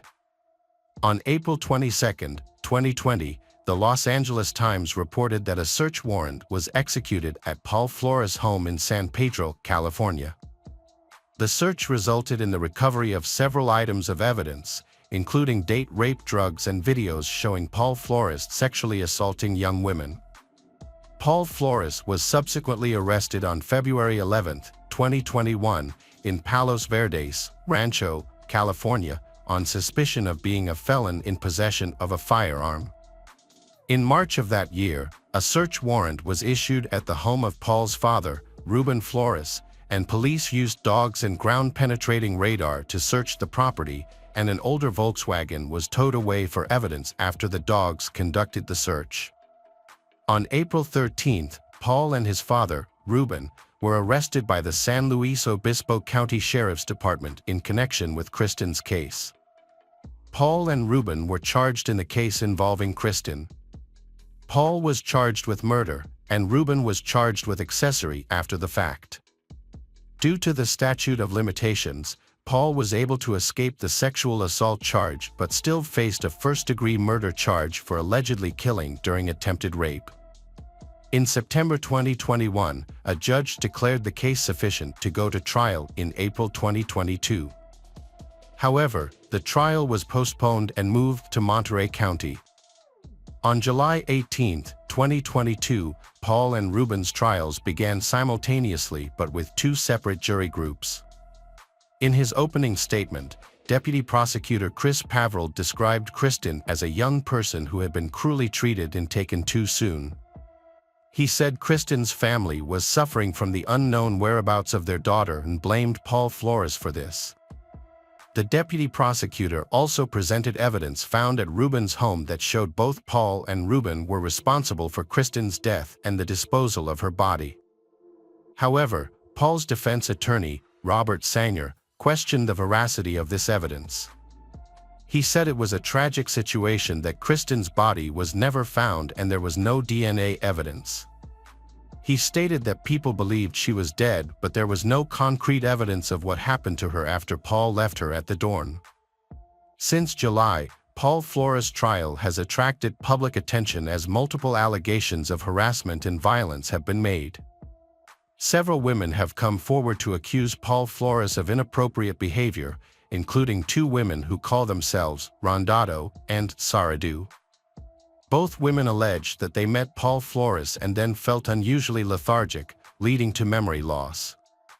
When they woke up, they said Paul Flores had abused them. Their detailed and emotional testimony brought jurors to tears, forcing Judge Jennifer O'Keefe to call a recess. In addition, testimony regarding the search of Ruben Flores' home also moved another juror to tears. Investigators and experts also attended the trial, providing more details about the case. Judge O'Keefe said the trial would be long and difficult, and jurors would likely be emotional at times. One of the key pieces of evidence presented at the trial was Jennifer Hudson's testimony. She said she met Paul Flores when she was 17 and that he told her that he had buried Kristen Smart under the slope in his backyard in Hawasna. This was one of the most important pieces of evidence presented at the trial. Paul's defense attorney questioned Jennifer's testimony and highlighted her recreational use of drugs and alcohol, calling into question her credibility. The attorney suggested that she was being dishonest in her answers to the question. In fact, Jennifer admitted in a social media post that she did not report the incident to police until after a podcast aired. She also canceled an interview with a detective after meeting with the podcast producer in 2019. The attorney went on to ask Jennifer if she thought Kristen Smart was buried in Susan Flores' backyard. She suggested that this was the most plausible explanation. When the attorney pursued the subject of Jennifer's association with biker gang members, the prosecutor objected to the question and the judge sided with them. During cross-examination, Pervrel asked Jennifer to explain her previous testimony and that Jennifer felt responsible for the Smart family's suffering. She explained that if she had not been afraid, she would have spoken up sooner. Jennifer then broke down in tears. No reason was given, and the trial was adjourned after Jennifer's testimony. The trial of Kristen Smart is scheduled to continue until October 2022. For the Smart family, the emotional, decades-long search for the truth is finally coming to an end. However, the grief over the loss of their daughter will never end. On October 18, 2022, separate juries hearing the case simultaneously in Monterey County Circuit Court found Paul Flores guilty of first-degree murder and his father, Ruben Flores, not guilty of being an accessory after the fact. Ruben Flores faces a maximum sentence of 3 years in prison. Paul Flores was sentenced to 25 years to life in prison on March 10, 2023. Paul Flores is currently serving his sentence at Pleasant Valley State Prison. On August 23, 2023, Flores was attacked by fellow inmate Jason Boudreau, who was serving a life sentence for killing his girlfriend. Hi there, investigators.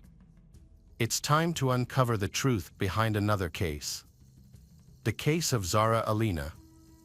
Zara Alina was born in England in the winter of 1986. As the eldest of 5 children, Zara's birth held great significance, symbolizing her mother's aspirations for a better future. Additionally, she was the first granddaughter of Radha Parvin, a distinction that earned her special respect and status within the family. Growing up, Zara was doted on by her relatives and raised in a multi-generational household. Despite their financial struggles, Zara's parents prioritized her education, believing it would provide her with a good life. Zara's family had big plans for her future, but their hopes were overshadowed by the dangers and difficulties that surrounded them, putting Zara's safety at risk. Zara had an unrelenting passion and thirst for life from a very young age. This led her to develop a love for tap dancing, a form of self-expression where each step brought out a rhythm that evoked a sense of harmony. Additionally, and swimming, which gave her a sense of freedom from the monotony of daily life. Her exquisite style and artistic approach to fashion allowed her to express her dreams through her outfits. However, these pursuits were just the beginning of her journey. Her first experience with skating ignited a new sense of freedom within her. Skating evolved into more than just a hobby for her. It became a powerful outlet for self-expression, allowing her to connect with her deepest emotions and inner self. Those close to Zara were unsurprised when she shared her aspiration to become a lawyer, driven by a desire to protect and support others. Her warm personality spread happiness and positivity, making those around her feel uplifted and inspired. Zara's eyes sparkled, and her gaze was captivating. Her curly black hair added to her striking appearance. She has a magnetic appeal, combining qualities such as passion, kindness, and courage, along with undeniable charm. As a teenager, she had the chance to explore England, visiting museums and galleries that fueled her interest in art and culture. Her travels showcased independence and unrelenting passion for knowledge and discovery. Following her initial trips, she later traveled to other parts of Europe. These adventures show that she inherited her family's passion for discovery and exploration of new things. Zara's aunt, Farah, was a significant influence on her. Unlike many others who chose to settle in the UK, Farah settled in Portugal. What captivated Zara was her aunt's work as a psychotherapist, particularly her involvement with women's organizations. As a result, Zara made it a point to visit her aunt on multiple occasions. Zara began turning her dreams into a reality when she earned admission to the University of Westminster immediately after high school graduation. She dedicated herself to pursuing her objectives, all while taking care of her mother and grandmother at the same time. Although she was short, she had endless energy and a deeply passionate personality. Zara is a compassionate person who has positively impacted the lives of many refugees forced to flee their homes due to conflict, she using her influence to speak out about their stories. She also volunteered at community canteens, aiding the homeless.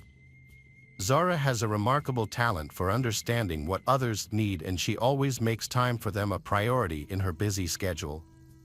Her easygoing personality made her a delight to be around. She frequently visited her aunt, Smee Naz, who lived nearby, often seeking her help with exam preparation, but their study sessions inevitably turned into laughter-filled moments. Those who knew Zara remember that she brought happiness wherever she went. Moreover, she was diligent, covering her own expenses and providing support to her family. Zara was a familiar face at a local clothing store, where she worked and interacted with everyone in the community, from teenagers to the elderly. Her kindness and willingness to help others were notable traits. Despite being talkative, she was a good listener and extended her generosity to all living beings, especially cats. She would often spend her own money to care for stray cats, taking them to the vet or convincing neighbors to adopt them. Zara's friend, Sanji Naira, described her as radiant and thought that her most significant gift was her ability to share optimism with others. Whenever Sanji was down, he would turn to Zara for help. Zara had a special person in her life, Carissa Peters, who was more than just a friend. They formed a strong bond as they fought together for justice and women's rights, a common goal that forged a lasting friendship despite life's obstacles. They felt a strong sense of comfort and familiarity in each other's homes and maintained a daily phone routine, using this time to share news, discuss their thoughts, and make plans for the future. After passing her exams and completing her law internship in 2002, Zara had the opportunity to work at the Crown Prosecution Service. This was a significant step toward realizing her dream of becoming a full-fledged lawyer. To achieve this, Zara persevered with her work despite facing many difficulties, including worries from her mother and grandmother, as well as financial struggles. This achievement was significant for her and for the people who believed in, supported her through the challenges she faced on her path to a better life. On her first day at the new job, Zara felt an overwhelming sense of happiness.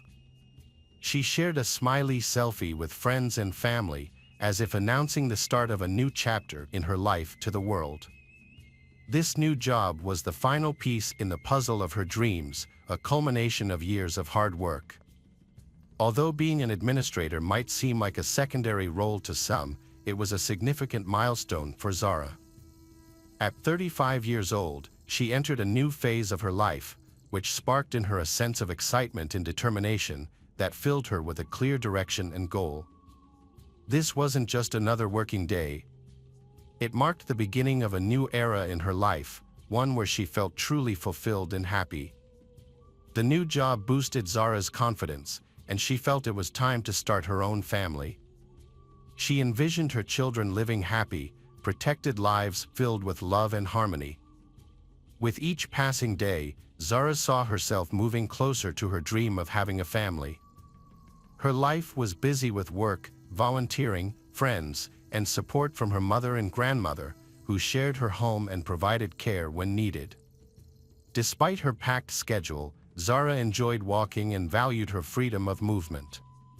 She didn't let small things hold her back and would often carry a spare pair of shoes in her bag to change into sneakers when needed. Zara believed that women should be able to move freely without any obstacles or restrictions. However, a man named Jordan McSweeney, who lived nearby, posed a threat to Zara's freedom.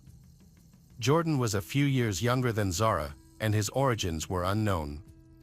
One Saturday evening, after the sun had set, Zara was on her way to meet a friend.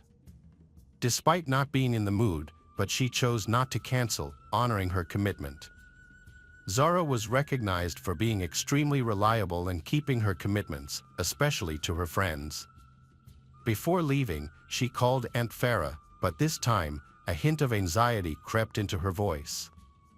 Aunt Farah cautioned Zara to be careful, and although she wasn't venturing far from home, the evening atmosphere felt unusual and unpredictable. Zara assured herself that she was familiar with every part of the city and that people knew who she was. Nevertheless, something about this evening unsettled her, making her heart beat faster, and she decided to exercise extra caution.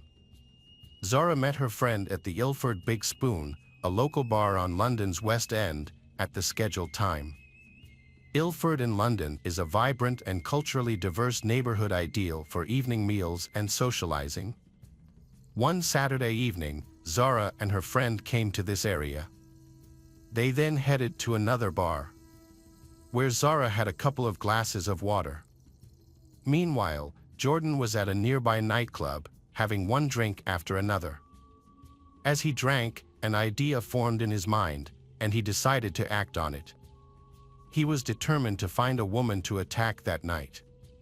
Security cameras captured Jordan's behavior at the club's entrance, where he would hug and try to kiss women without their consent. He was particularly aggressive with one employee, despite her clear discomfort. Eventually, he was kicked out of the club around 11 p.m., and his behavior was recorded on camera. After leaving the club, cameras continued to capture Jordan's actions as he walked down Romford Street towards the park.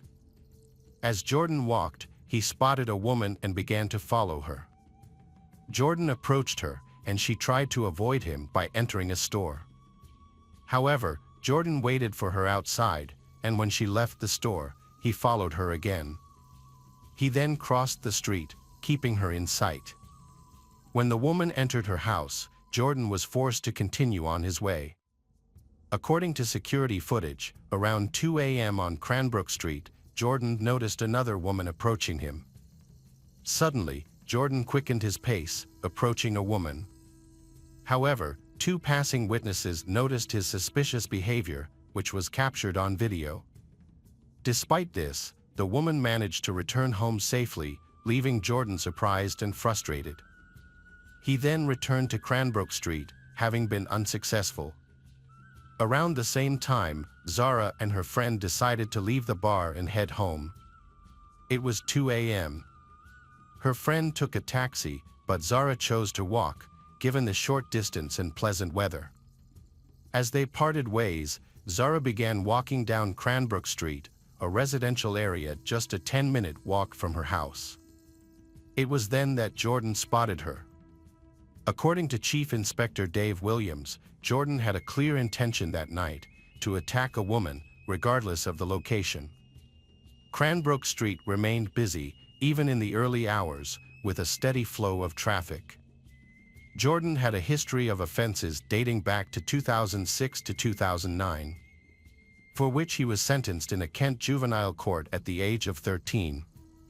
In August 2010, at the age of 17, he was found guilty of assaulting a girl, causing her to suffer a swollen eye. He received a 4-month detention and correction period as a result. 11 years after his initial offense, Jordan committed another crime against a woman, resulting in a 3-year ban from approaching her, either directly or indirectly. By 2010, he had a total of 28 convictions for 69 different offenses. These offenses included theft, assault on both police officers and the general public, motor vehicle theft, traffic infractions, committing crimes while out on bail, and shoplifting. Jordan used a social media platform to boast about his extensive collection of weapons and glorify a life of crime. He shared various photos and quotes, as well as fake images claiming the FBI was searching for him. After being imprisoned for crimes including criminal damage, racially aggravated harassment, and carrying a bladed weapon, Jordan was released on parole on June 17, 2022. One of the conditions of his parole was to regularly meet with his assigned parole officer. Following his release, Jordan resided in a van on St. Valentine Street, located in a 130-acre park in the Gun Hill area of London's Redbridge district, the largest green space in the region. Jordan broke all the rules of his parole and missed 2 scheduled meetings with his parole officer. As a result, the authorities decided not to show him any mercy. On June 22, 2022, the parole service started the process to send Jordan back to prison, but they didn't notify the police until 2 days later.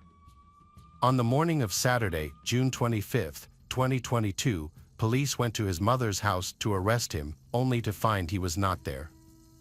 In the early hours of June 26, 2022, a horrific crime occurred in Ilford.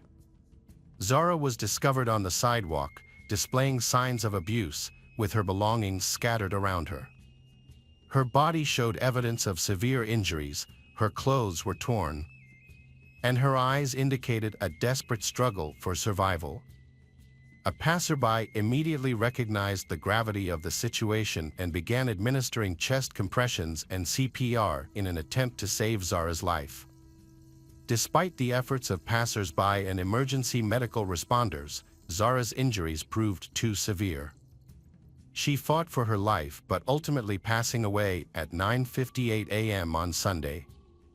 At approximately 11 a.m., security cameras in the park captured Jordan disposing of evidence, including his clothes, with an air of indifference and calmness. This behavior suggested that the act of violence was premeditated rather than random. The police swiftly responded and visited Zara's grandmother, asking her to identify her granddaughter from video footage taken at the bar. Upon confirmation of Zara's identity, the police informed her grandmother about the incident. Zara's uncle Qasim then contacted other family members, including Aunt Farah in Portugal, to break the news. Farah recalled receiving the distressing call on Saturday night, which prompted her to immediately travel to London. The family was deeply shocked and struggling to cope with the intense sadness of Zara's passing. Concurrently, detectives initiated an investigation in the area where Zara's body was found. They began by gathering footage from surveillance cameras to reconstruct the attacker's movements. The combination of video evidence and bloody fingerprints discovered near the crime scene enabled the identification of Jordan as the primary suspect. Utilizing a video surveillance system, the police tracked Jordan's location and obtained images of him. Inspector Dave dispatched an officer to Gun Hill to verify if anyone recognized Jordan. The operation yielded swift results, as Jordan was found sleeping in his van shortly thereafter.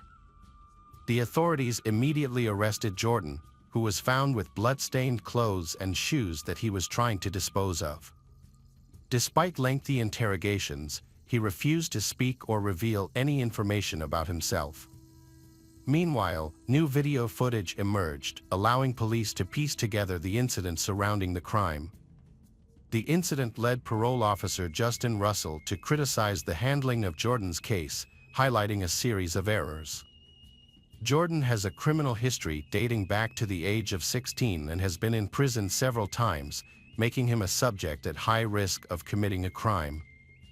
After being released from detention, he missed several scheduled supervision appointments. Authorities failed to take prompt action to return him to prison. Zara's family described the last few days as incredibly shocking, acknowledging that their loss was irreparable. However, in the face of such grief, they were touched by the warmth and kindness people have shown. The family faced a significant amount of work and needed to find the strength to cope. Aunt Farah took charge of communicating with the media and meeting with the police. Even though they were dealing with their own shock and grief, the family understood that taking control of the situation was crucial to protect Zara from possible accusations by some media outlets. A preliminary hearing for the Jordan case occurred on July 1, 2022. A subsequent hearing was scheduled for September 30, 2022, to prepare testimonies for the trial. However, the trial was postponed because Jordan did not appear on the scheduled day. On July 2, a memorial service was held for Zara, organized by her family. The service took place along the route Zara would have taken home, representing her final, unfinished journey. Many attendees wore white to symbolize a silent walk. Over 120 organizations that specialize in supporting women attended, showing solidarity in the fight against violence. These organizations collaborated with Zara Alina's family and publicly pushed for justice and accountability. They stressed that it's crucial to address violence against women and stopping perpetrators from committing such acts. During a preliminary hearing at East London Court in Walthamstow, crime scene investigator Nadia Persat testified. She stated that local police officers could have done more to locate Jordan before he attacked Zara. Persat believes the jury should investigate this matter further. On November 16, 2022, Jordan failed to appear at the hearing, despite being informed that his attendance was mandatory. As a result, a video call was arranged, during which he pleaded guilty. Prosecutor Oliver Glasgow argued that Jordan would be unfit for bail, and Judge Chima Grave agreed. The judge postponed the verdict until December 14 of the same year. However, as that date approached, Jordan failed to appear in court. Despite his absence, Jordan was eventually convicted and sentenced to life in prison with a minimum of 33 years for the murder of Zara Alina. Jordan and his representatives appealed the sentence, which was subsequently reduced to 33 years in prison. The judge took into account that Zara was unconscious at the time of her death and therefore did not experience any suffering, which was a key factor in the decision to reduce the sentence. For months after the incident, it was revealed that Jordan had a personal relationship with a 32-year-old woman who worked at the Belmarsh Correctional Facility in South London. The woman, who was not a direct employee of the prison services but worked at the facility, was arrested and investigated for suspected misconduct in a public office. Zara Alina's family still fondly remembers her with love and pride. Her aunt, Farah, continues to advocate against violence towards women and girls. In March 2023, Farah participated in a march organized by various groups to raise awareness about the issue. Welcome back, detectives. Let's dive into another horrible case. The case of Brett Ryan. Brett Ryan was born in 1980 in Toronto into a large and close-knit family. There were 5 children in the family, and Brett was the second. He had 2 older brothers, Christopher and Leland, and a younger brother, AJ. Brett's parents always tried to instill the right values in their children by promoting a healthy lifestyle. Brett's father worked at a newspaper and was also a fitness trainer. His mother dedicated herself to homemaking and loved growing flowers. Brett's mother could be strict and harsh in raising her 4 sons, while his father was gentle and reserved. Each son in the family pursued his own path. After graduating from high school, Brett enrolled at the University of Toronto. However, he quickly struggled with his studies. After 2 painful breakups, Brett could not concentrate on his studies and eventually decided to drop out of university. Brett felt jealous as he watched his friends and classmates build relationships, get married, and achieve success in life. Meanwhile, he felt like he was not accomplishing anything significant, which made him feel like a failure. After getting a job as a painter, he realized that this career was not suitable for him.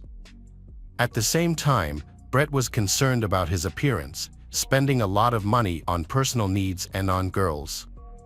As a result, he accumulated a large debt of up to 60,000 Canadian dollars, which he had no way to repay. When creditors started demanding money, Brett fell into a deep depression. He felt like a complete failure but did not dare to confess his problems to anyone. In desperation, Brett was determined to find a way out of his difficult situation and make a large sum of money quickly. He decided to rob a bank. On October 20, 2007, he put his plan into action. He chose a bank near his home and created a disguise by covering his face with bandages, pretending to have an injured left arm, limping, and carrying a stack of papers. Brett robbed his first bank by pretending to be sick. He entered and approached the cash register. There, he handed over a note demanding cash and warned the clerk that he was hiding a weapon. Out of fear, the clerk quickly gave Brett the money in the cash register. The amount was only about $1,000, which Brett was not happy about, but he decided not to attract any more attention. So he took the money and left the scene. Brett was caught on security cameras during the robbery. Despite this, he was not caught initially because he avoided using the same technique and changed his disguise each time. Instead of using fake bandages to look like a sick person, he wore a fake beard and hat to hide his identity. His next bank robberies achieved different results. Throughout his 12 bank robberies, Brett accumulated more than $28,000 in cash. He was always evasive, trying to avoid the police.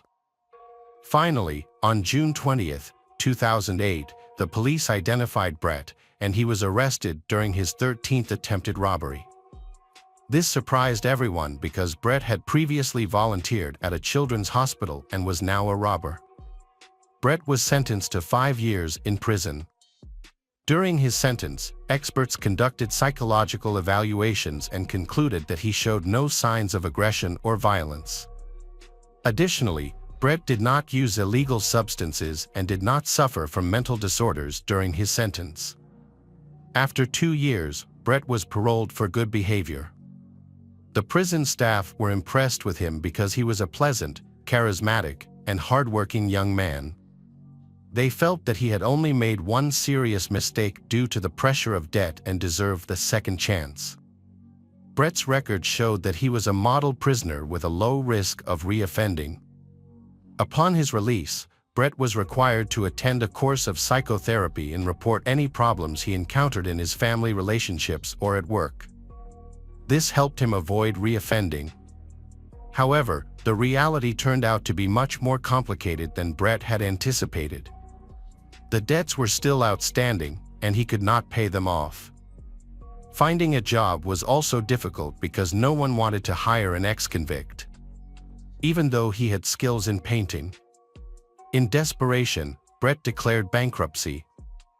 Fortunately, his parents supported him financially, allowing him to continue his studies at university, this time in information technology.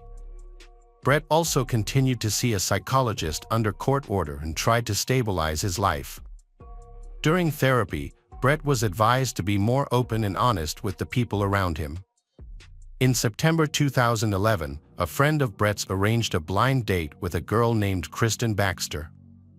Kristen was a physical therapist, lived alone in an apartment, and had a small dog. She also loved to travel. When Brett met Kristen, they immediately had a special connection. They quickly found they were compatible and attracted to each other. They both loved animals and traveling, which created a bond between them. Not long after, Brett and Kristen began a romantic relationship.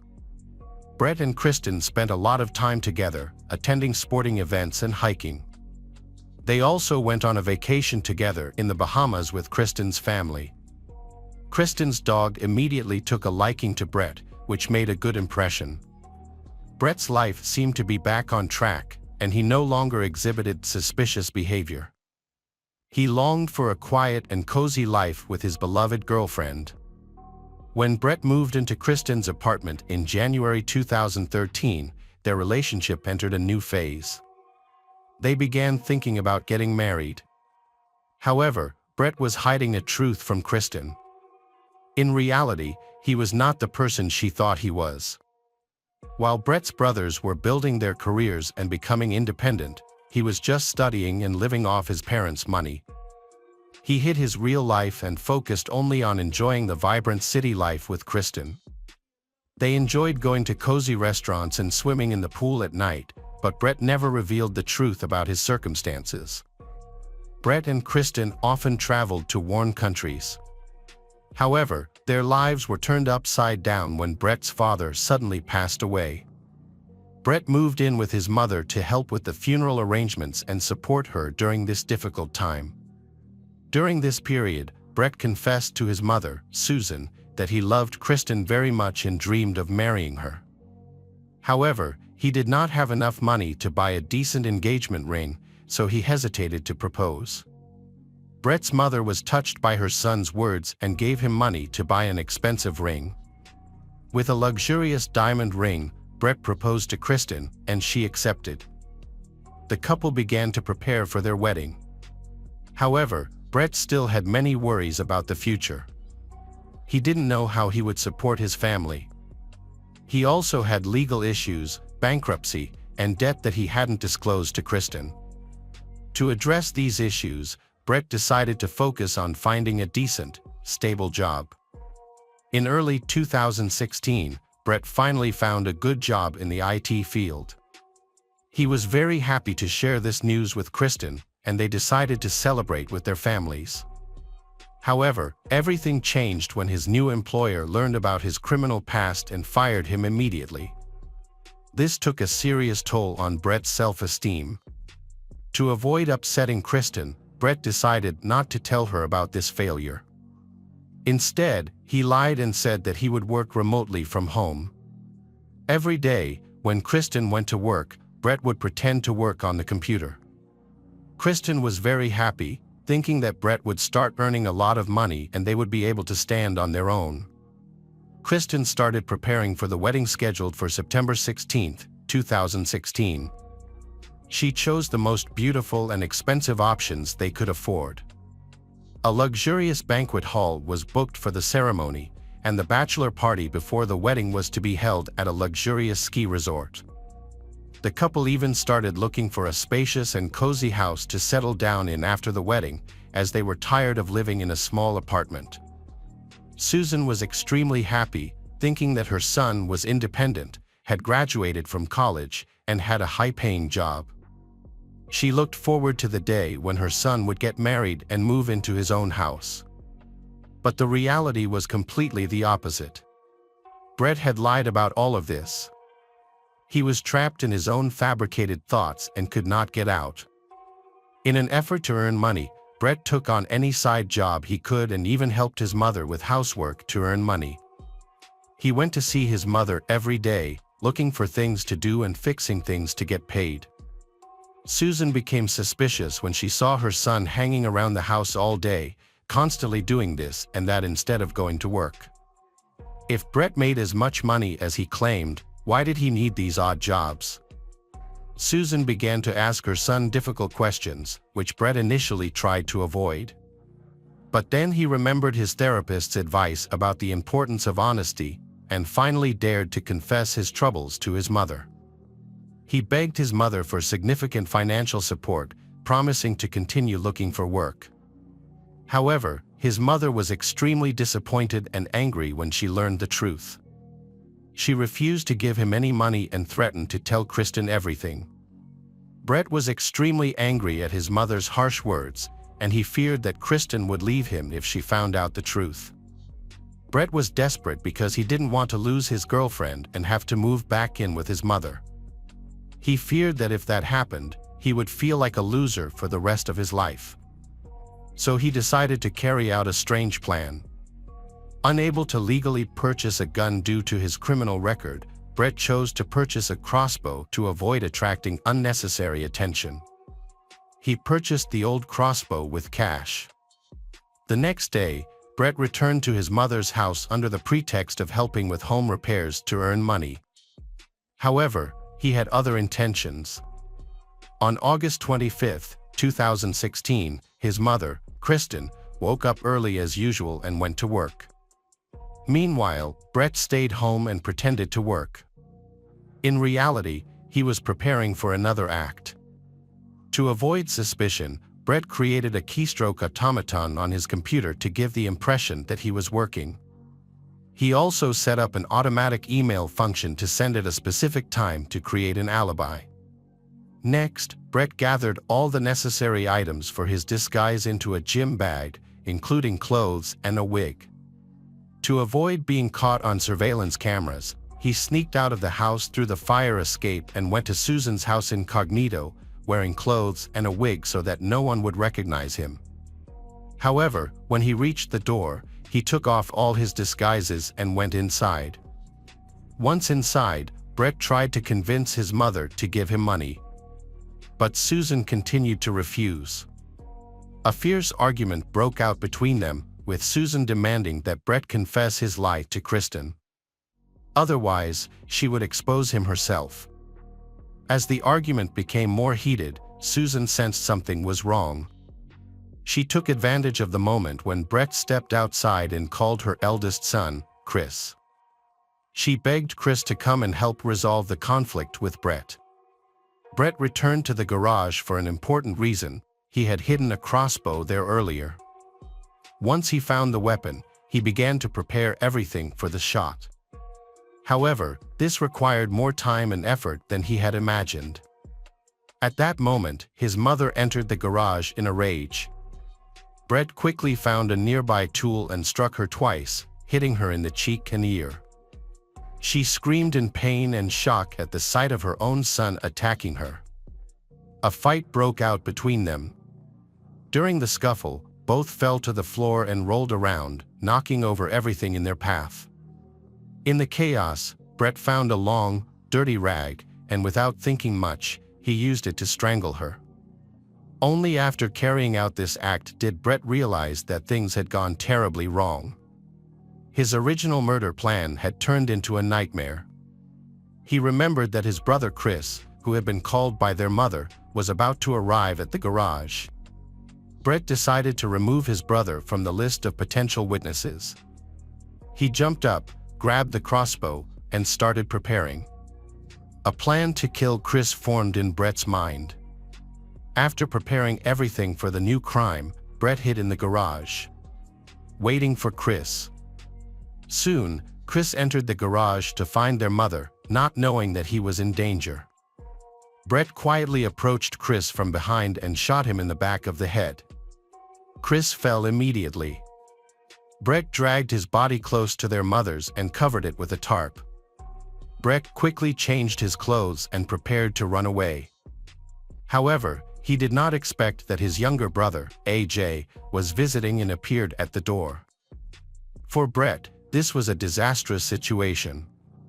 Brett began to consider his next move: run away after changing his clothes or stay and kill AJ. He feared that when his brother discovered the bodies, AJ would immediately call the police and he would be arrested. This fear drove Brett to commit another murder. After finding AJ, Brett followed him. Brett approached AJ with the intention of shooting him in the back of the head, just as he had done to Chris. However, this time things did not go as planned. AJ sensed danger and noticed that Brett was carrying a weapon. A scuffle broke out between the two brothers. During the fight, Brett attempted to injure AJ by shooting him in the neck with the crossbow. AJ screamed in pain and fled. He ran out of the house, leaving a trail of blood in the sand, and eventually collapsed from exhaustion in the driveway. It was then that Brett learned that there was another brother sleeping in the house, Leland, 39. He was awakened by AJ's terrified screams. Leland looked out the window and saw his brother covered in blood on the road. Panicked, he rushed to the phone to call 911 but couldn't make it. At that moment, Brett rushed at him in a frenzy. Leland and Brett started a fierce fight, spreading throughout the house and turning it into a bloody mess. Taking advantage of Brett's distraction, Leland sneaked out without being detected. He crawled to the neighbor's house and passed out right in front of it. The kind neighbors immediately called the police. Meanwhile, Brett angrily ran back to the yard and saw AJ, injured. trying to crawl away. Obsessed with the desire to kill his brother, Brett chased after AJ before the neighbors discovered him. However, while chasing AJ, Brett was surprised to find that Leland had told the neighbors everything. From that moment on, Brett had no chance to save himself. The police were about to arrive at the crime scene and put an end to his bloody journey. Brett's murder plan had failed. In desperation, Brett decided to surrender and returned to the house. There, he sat on the porch, holding a bottle of water, and waited for the police to arrive.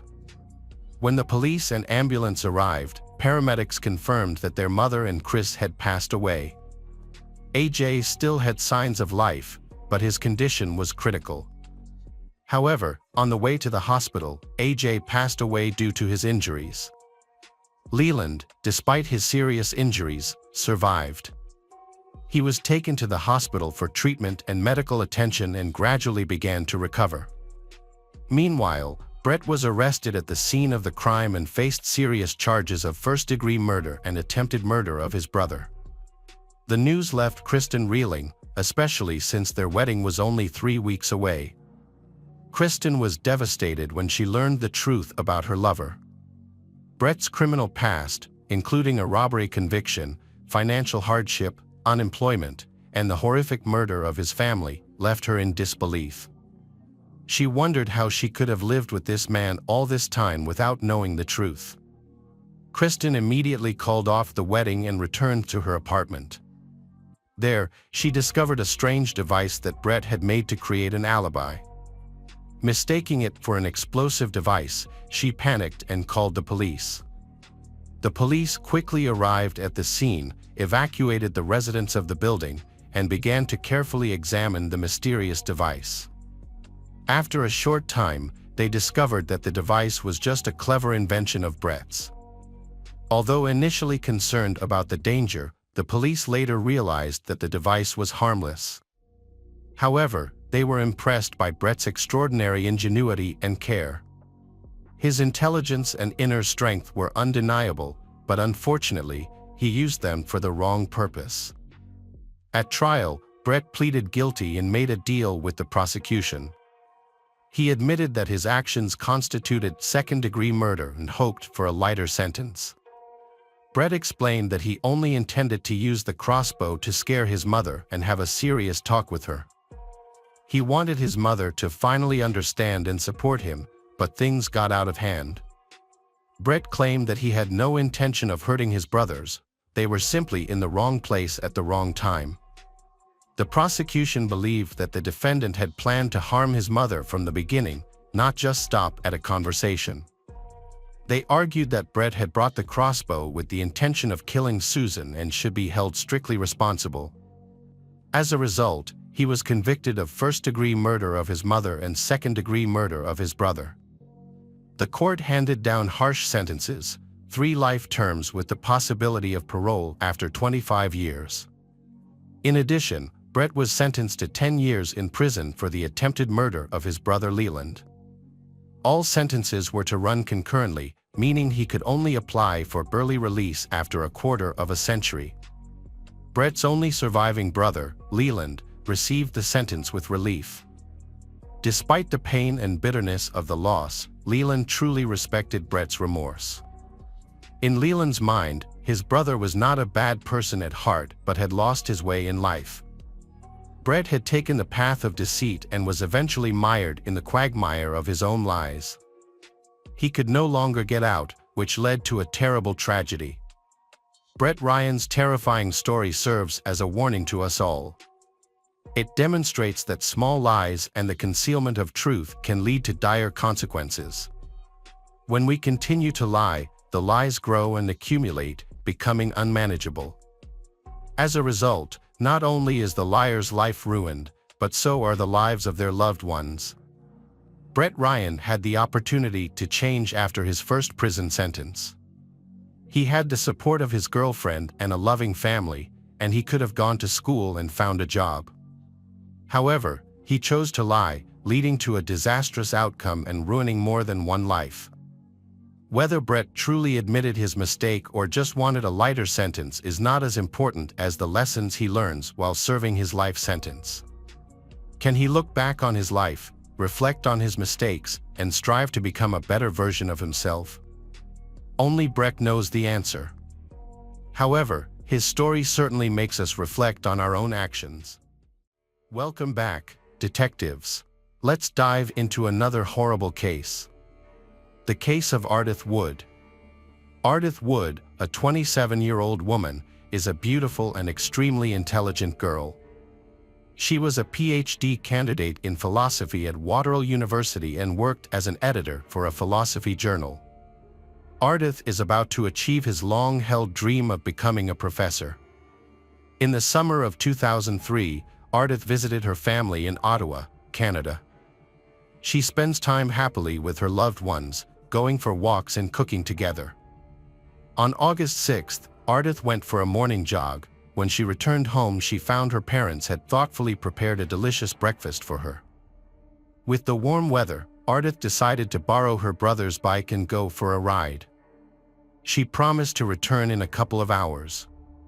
Her mother planned to go shopping before lunch, expecting Ardith to be back by then. Ardith cycled on a trail that wound through the forest, along the river, and past cliffs. The route was usually peaceful and safe, but on this day, something very bad happened. Ardith failed to return home, leaving her mother worried. A heavy downpour began, adding to the concern. The woman realized her daughter wouldn't be riding her bike in the bad weather, but as time passed and Ardith didn't return, the family began to search for her. They thought she might have fallen off her bike and needed help.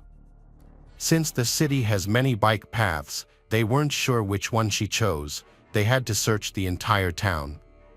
Despite their efforts, they found nothing, and when night fell, they went to the police station.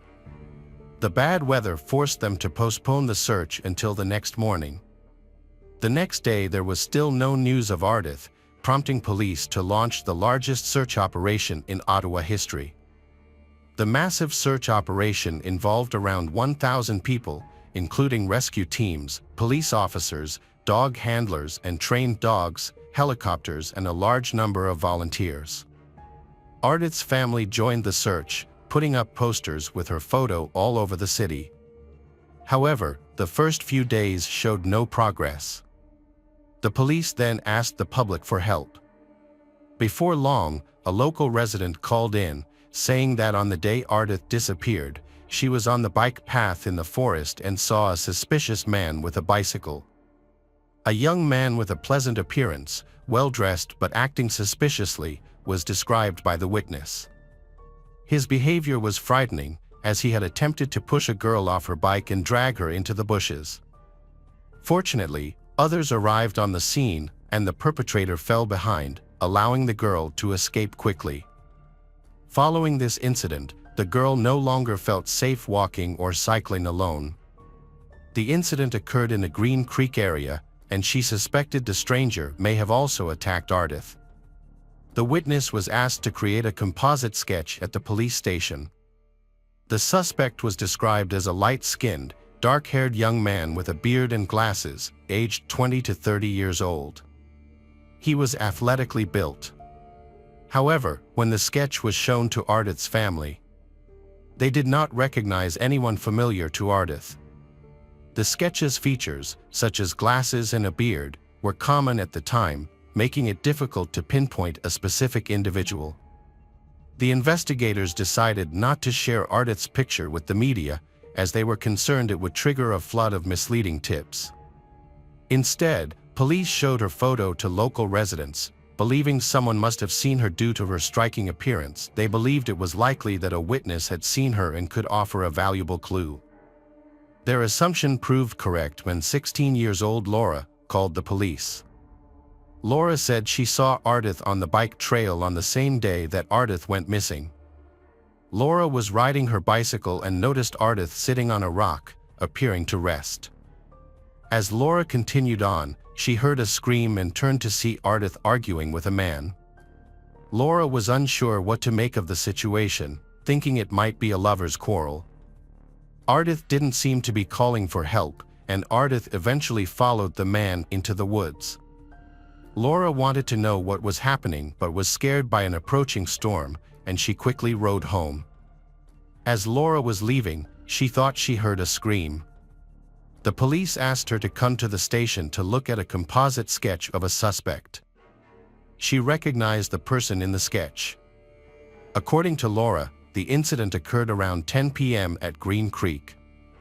After that, the police received several more calls from girls who had encountered the same creepy guy on the trail. He had attacked them, but they were lucky enough to escape. There was one particular call from one woman that was especially noteworthy.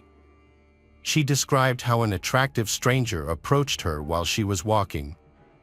They had a pleasant conversation at first, but then his behavior changed drastically.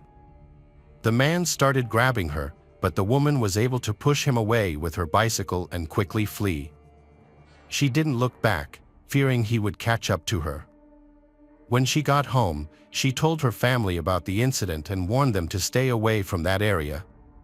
Strangely, none of the girls who were attacked had reported the incidents to the police. The search for the suspect focused on the creek area. Soon, the police found Ardith's bicycle, which suggested they were on the right track. Meanwhile, investigators received an anonymous call that would prove to be a crucial breakthrough in the case. He reveals that a terrible incident happened in the forest, and alarmingly, he was involved in it. He said he didn't mean to hurt or kill anyone, but when he panicked, he hid the body. The man explained that he moved Ardith over a creek, made a shallow hole, and put her in it, hiding the spot with branches. Then, he quickly hung up the phone. The police were able to locate the source of the call, which was a phone booth situated 20 minutes away from Ottawa. The police quickly arrived, looking for witnesses or collecting evidence such as fingerprints or DNA from the anonymous caller. However, upon arrival, they were met with disappointment. The handset had been thoroughly wiped clean, and no eyewitnesses or surveillance cameras were found. The search for Ardith continued in Green Creek with the aid of specially trained dogs that could detect the scent of human remains. With the assistance of the dogs, the investigators located Ardith's grave, situated between two trees in a secluded, picturesque area. As the detective approached, they saw the partially buried, naked body of Ardith. Perhaps the criminal panicked after being seen by someone, leading to a hasty burial of Ardith. Upon examining the crime scene, criminologists found no fingerprints or DNA evidence. Medical examiners confirmed the cause of death as drowning, with algae present in Ardith's lungs, indicating she was alive when submerged in water. Despite the body being discovered naked, there were no definitive signs of rape, although the possibility was not ruled out. The police suspected the crime was sexually motivated, as the perpetrator targeted girls in secluded areas. Detectives were concerned that the suspect might commit again crime, so they had to quickly find and arrest him. The police thought the perpetrator had already assaulted several girls and killed Ardith, so they were determined to stop them from hurting anyone else. To expedite the investigation, authorities released a composite sketch of the suspect to the media, soliciting public assistance in identifying the individual. The response yielded approximately 4,000 leads, which investigators meticulously processed, a time-consuming task. A pivotal development emerged on September 10, when police disclosed that the suspect had a distinctive eagle tattoo on his left shoulder, as reported by the girls who encountered him in the forest. A crucial lead emerged that could potentially track down the perpetrator. The media released a sketch of the tattoo, leading to several calls to the police from individuals reporting acquaintances with bird tattoos on various body parts. Unfortunately, these tips didn't yield any concrete results. However, in April 2004, investigators stumbled upon a significant clue while processing another batch of calls. A man claimed to know the killer, stating that the individual lived in the area and was seen riding a bicycle in the Green Creek vicinity around the time of the crime. Intrigued, detectives invited he for questioning. Upon arriving at the police station, investigators were astonished to find that the individual matched the perpetrator's description in both appearance and age.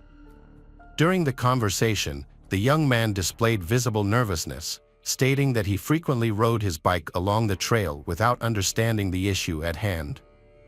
When asked to reveal his shoulder, an eagle tattoo was discovered, sparking further interest from the authorities. The investigation revealed that the man had a prior history of run-ins with the law, making him the prime suspect. During the 3-hour interrogation, he responded to questions with hostility and aggression. At one point, he described himself as unpredictable, like a scorpion under a rock. Despite lacking an alibi for the day of Ardith's disappearance, he denied any involvement in her murder.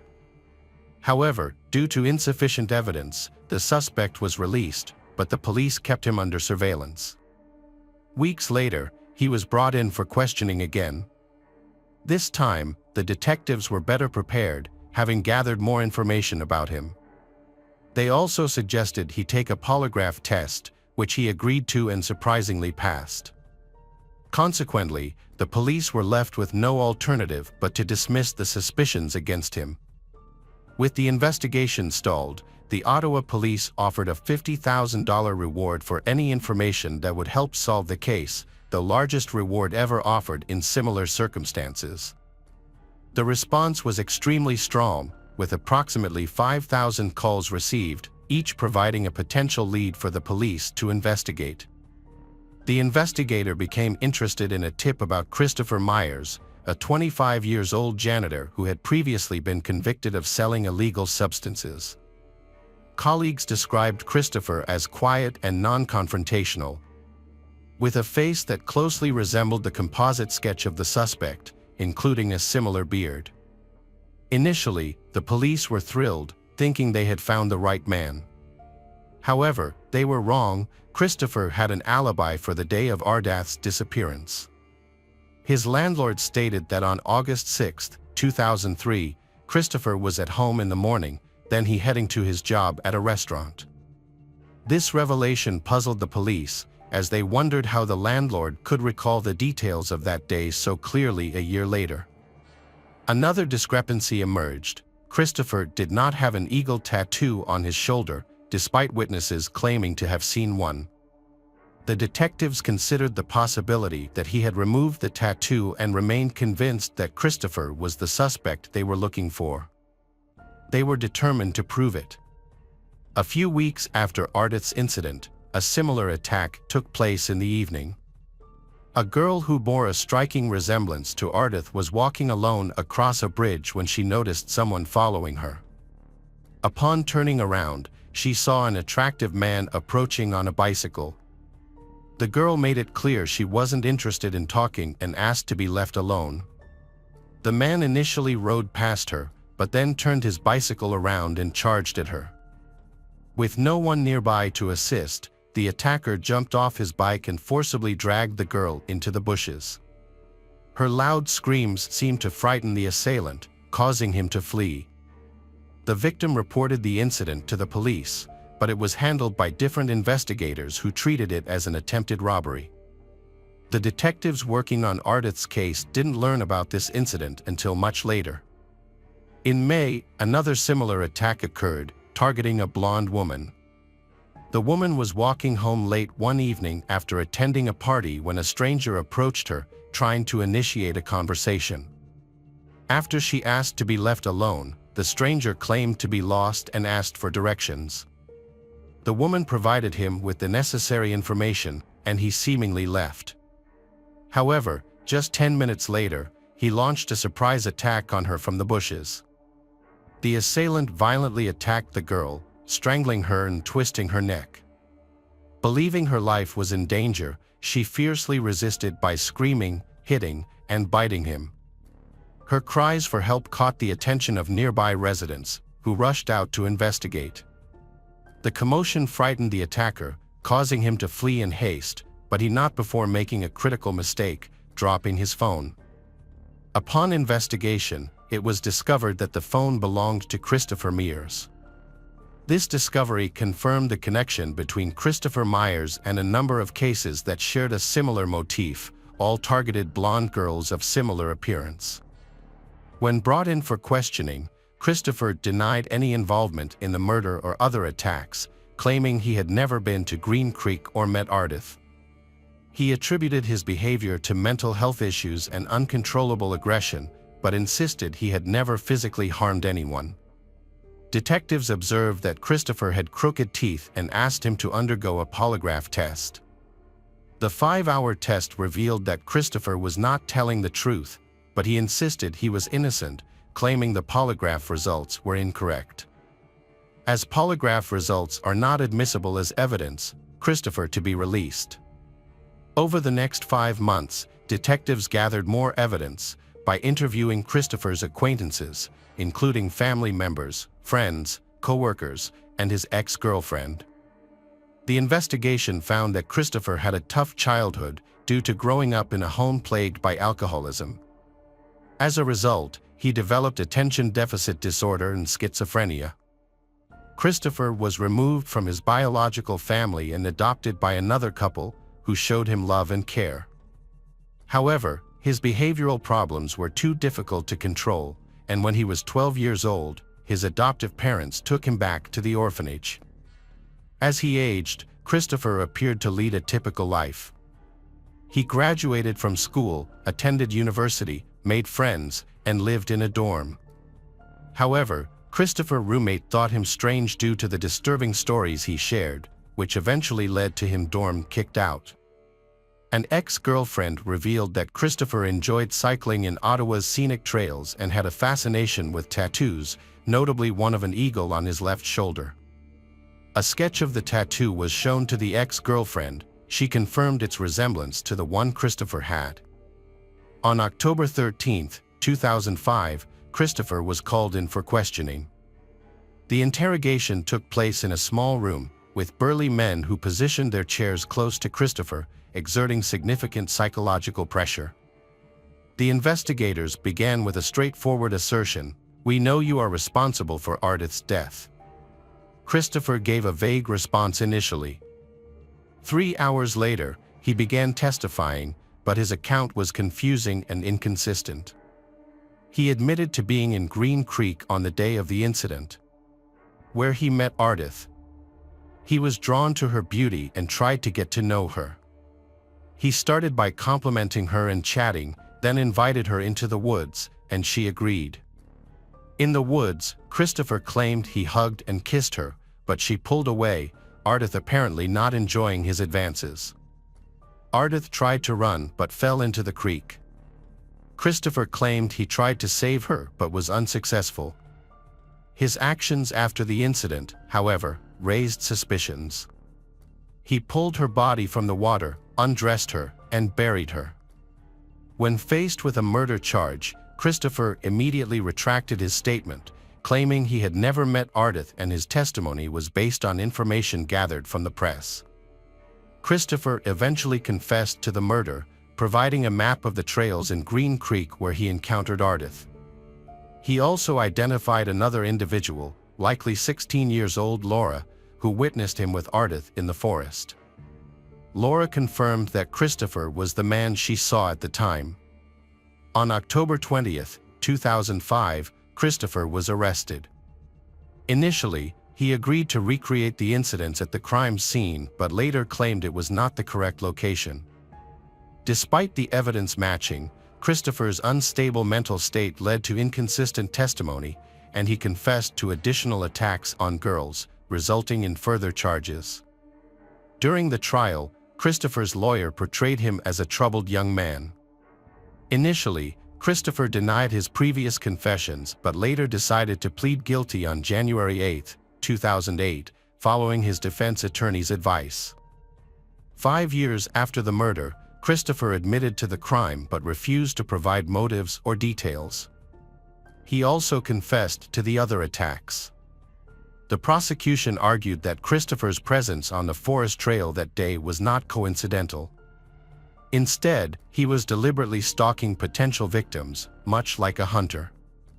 He had already assaulted several girls who managed to escape.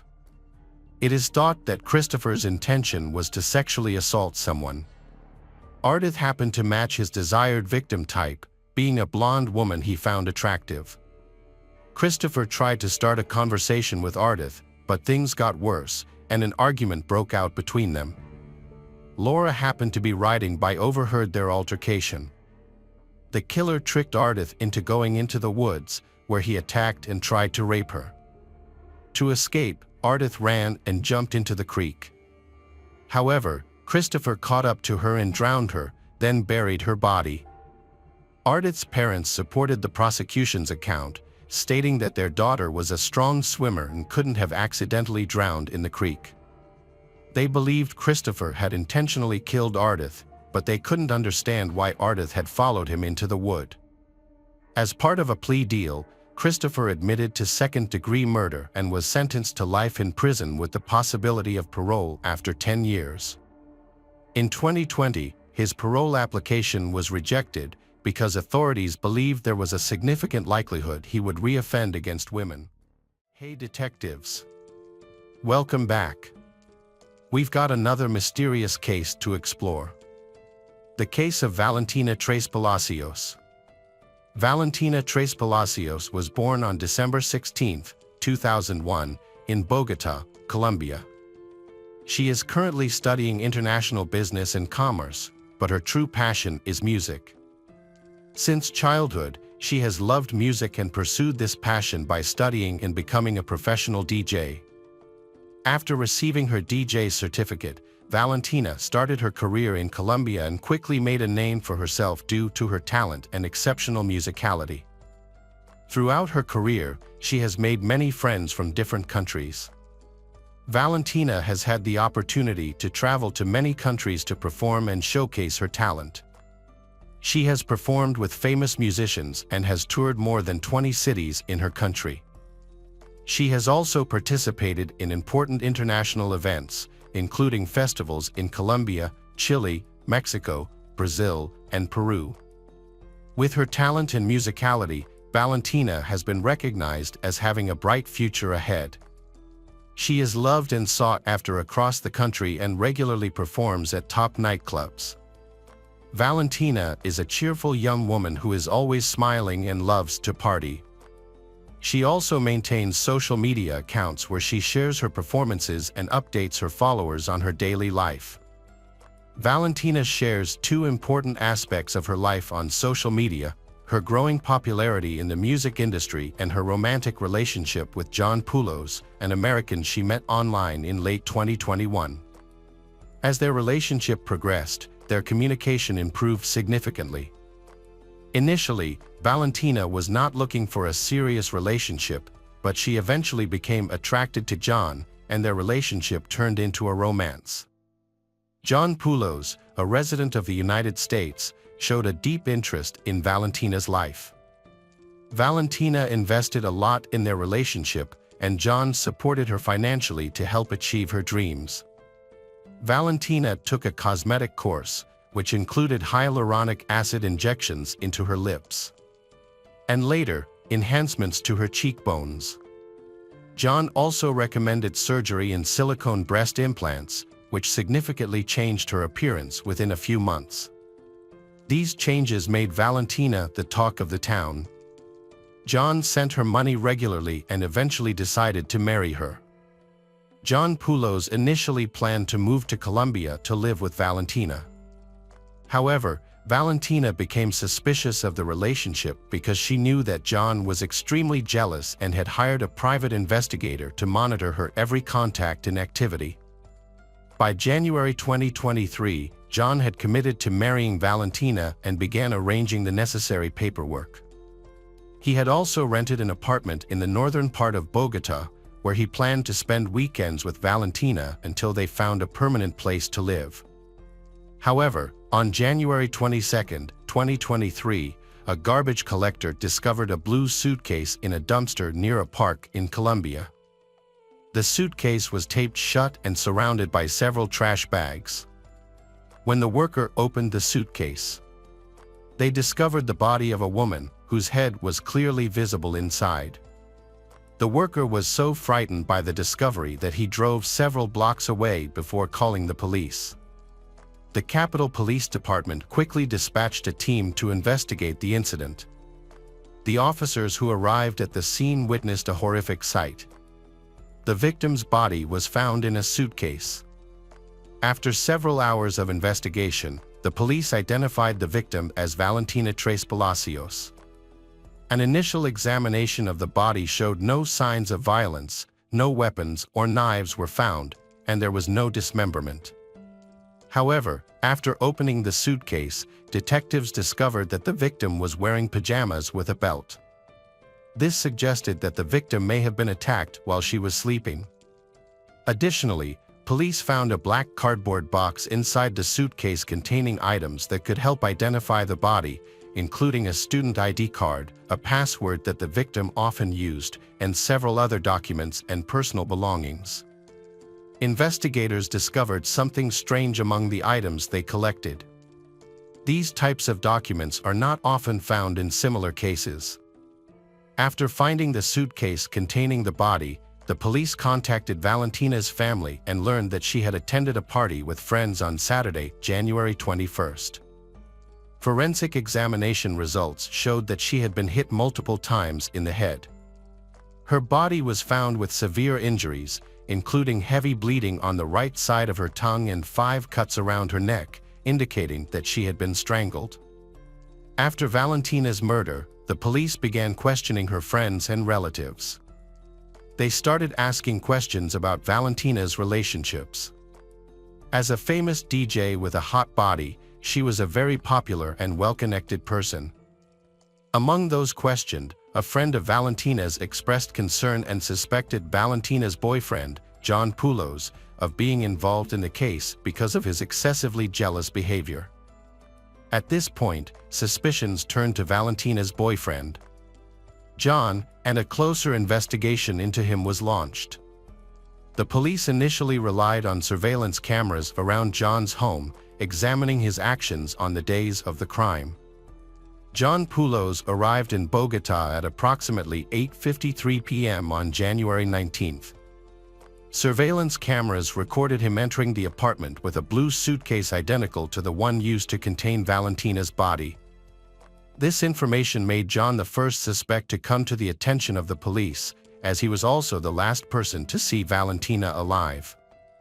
When detectives attempted to contact John, the call was routed to voicemail. Valentina's family had appreciated John's calm and kind personality, and they did not think he was involved in this terrible crime, especially since John and Valentina had a wedding planned. Suspicions about John grew when investigators visited his rental apartment. There, they discovered that John had left and was nowhere to be found on Monday, January 23rd. It is worth noting that John Poulos deleted his social media pages early in the morning after Valentina's death, making him the only suspect at the time. Investigators analyzed surveillance camera footage in the building from Friday evening to early Sunday morning. This helped them clarify the events that took place. The Colombian police and the prosecutor's office also reviewed several hours of video footage from cameras in the area where Valentina and John were. Camera footage and WhatsApp conversations played a key role in uncovering Valentina's final hours. Valentina and John were scheduled to meet on January 20th. John arrived on the 19th, cleaned the apartment they would share, and then texted Valentina. Valentina and John began arguing that night because Valentina was partying while he was away. John questioned whether Valentina was with any men. Valentina refused to answer, believing he was jealous and suspicious. John eventually reminded Valentina to meet on the 20th. Before the meeting, Valentina planned to visit some beauty salons for eyelash and hair extensions to feel more confident. However, on the 20th, Valentina and John disagreed about the date and only clarified their plans when surveillance cameras recorded activities at Valentina's apartment that evening. According to the surveillance cameras, on the 20th, John helped Valentina pack her luggage at 6 p.m. when the two moved into their new home. Valentina also made a video call to her mother and said she would return after the trip. The video also showed Valentina with John Poulos, who had rented a car to transport Valentina's belongings. Valentina and John were caught on surveillance footage entering her new apartment at 7 p.m. Valentina and John were caught on camera engaging in some activities before heading home. It was Saturday, January 21st, at 1 a.m. They took a taxi to a nightclub in southeast New York where Valentina was performing. When they arrived at the nightclub around 4 a.m., Valentina immediately started working. John Poulos stayed with her while she got ready. At around 5 a.m., Valentina's performance ended. And they then went into the club's office to meet the owner, his wife, and a companion. Valentina and John left the club around 6 a.m. That was the last time Valentina's friends saw her. She walked out of the club smiling and seemingly fine. Valentina reached out to a friend by phone on Saturday and said she had no plans to go anywhere. She planned to stay home with John and perhaps go out to dinner or cook together. Valentina's last conversation with her friend was via video at 9 p.m. Valentina's mother, Laura Hidalgo, said her 13-year-old son was the last person to talk to Valentina via video. Valentina was lying in bed with John, and they appeared happy. The family has no further information about their situation. On January 21st, at 10:43 p.m., surveillance cameras in the building recorded Valentina and John. Valentina was looking out of the apartment door while John stood in front of it, looking pensive, pacing back and forth, and occasionally grimacing. John was again caught on camera on Sunday, January 22nd, at 9 a.m. This time, he left the room with 2 bags of trash, and Valentina was not seen. John then drove to the parking lot, picked up a silver car, and put the bags in the back seat. Next, he returned to the apartment, took 2 suitcases from the trunk, and brought them back to the apartment. At the apartment, a gray blanket was placed on top of the suitcase that John had taken out. It was 10 a.m. He put this suitcase on the cart for transport. A second bag was placed next to it, and in this bag was Valentina's head wrapped in a blanket. Before leaving, John observed the parking lot after parking and noticed that there was no one nearby. He also checked the area around the elevator to make sure no one was getting off. Then he quickly returned to the car and tried to lift the heavy suitcase into the trunk. Finally, he took the bag and put it in the car, then drove away. The surveillance camera recorded the car circulating at various points in the city. Around noon, John appeared to be looking for a safe place to dump the suitcase. The car then pulled into a parking lot and parked near a dumpster. At 3 p.m., John got out of the car, looked around to see if anyone was following him, then took out the suitcase, which appeared to be very heavy, and threw it into the dumpster. He then returned to the car, took out a bag, and placed it in the dumpster before closing the lid and exiting the parking lot. The car then traveled west until it reached El Dorado International Airport, where John was last seen at 4:30 p.m. The Department of Homeland Security announced a $1 million reward on Monday, January 23rd, for information leading to the arrest of John Tres Palacios. Colombian authorities sought Interpol's assistance in issuing an arrest warrant for John as he fled the country's borders. On January 24th, Panamanian National Police arrested John at El Dorado International Airport, just as he was preparing to leave for Turkey. Colombian authorities quickly began the process of deporting John from the country after Valentina's death. More than 14 criminal investigators were involved in the investigation, gathering evidence to clarify the truth. The result of this investigation included the analysis of more than 300 hours of video footage from security cameras, conducted in cooperation with the Public Prosecutor's Office. An important discovery in the case was the finding of Valentina's cell phone near El Dorado International Airport.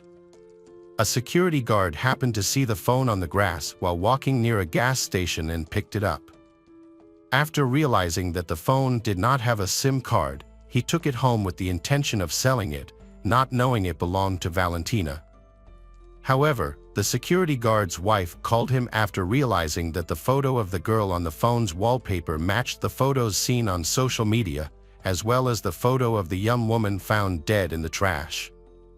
Unfortunately, the phone was put up for sale and repackaged because someone wanted to buy it. After leaving the nightclub, John and Valentina's driver gave his statement. The driver had been assigned to take Valentina and John to a nightclub in the south of the city. When John stopped for a moment, Valentina got into the car and shouted that she had written something. When the driver looked at her, Valentina seemed uncertain, and the driver checked his phone. The driver discovered that Valentina had warned him that she was in danger in a Spanish text message to customer service. John then asked Valentina if she was okay. While the car was being driven, John and Valentina conversed in English. The driver asked them if they were bilingual, and they answered yes. When they left around 4 a.m. that same day, the driver went to the nightclub with the couple.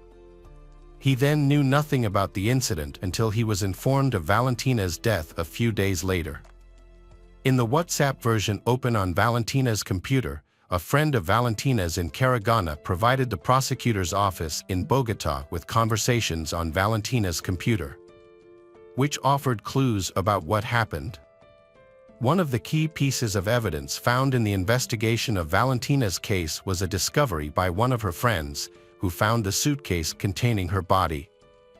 This suitcase was believed to have been in the same location as Valentina's. The friend also said that on the day Valentina was in Bogota, she received messages from John Poulos and several selfies of him with the luggage. The suitcase John was carrying was very similar to the one investigators found in the case, though the color was indistinguishable.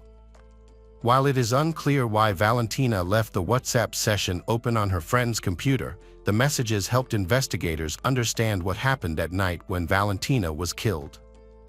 Forensic investigators determined that she died of asphyxiation due to being strangled with a rope. There were also signs of violence on her body. The autopsy revealed that Valentina died in her sleep. Criminologists came to this conclusion because she was wearing pajamas. All the evidence pointed to John Poulos being present at the scene. However, in the indictment, John did not admit responsibility for Valentina's death. He argued that his arrest in Panama was illegal because he did not have a lawyer to assist him. John was not proficient enough in Spanish, and a translator was not present during the 5-hour hearing. John was charged with involvement in Valentina's death and deleted his social media accounts. John Poulos was born on May 19, 1987, in Wisconsin, USA. He is married and has 3 children. However, he also has a criminal record related to violence against women, including a restraining order from his ex-wife. One of the women who had a relationship with John Poulos revealed that he frequently visited pornographic websites, spending up to 5 to 6 hours a day on them.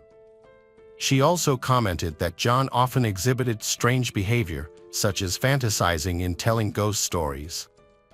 Another model who interacted with John Poulos on social media said that she knew him as being from Texas, USA. She stopped contacting him after he made a strange comment, including the words jealous and death. Specifically, John asked her, "If I was at a bar, would you be willing to talk to me?" When the woman refused, John replied, "There's a chance one of us will die of jealousy." The woman also said that although John donated money to her, she never chatted with him via video because his communication style was often erratic. It's important to note that John also displayed some suspicious behavior towards Valentina. He contacted Valentina on social media and began sending her money persistently and consistently. In this case, treating women like property was a red flag that the women overlooked, and they initially trusted him. John thought he could buy their trust with money from the start. Authorities investigating the case believe that John Poulos thought that the waste disposal system in Colombia was similar to that in the United States, where he lived. In his mind, the waste would settle in a container and eventually be disposed of. However, Poulos overlooked the fact that recyclers and people living on the streets regularly rummage through trash looking for items they can sell or use. John Poulos is currently being held in a separate cell in Bogotá. The next step is to prove that all the evidence links him to the crime and to find the real motive behind this horrific murder in Colombia.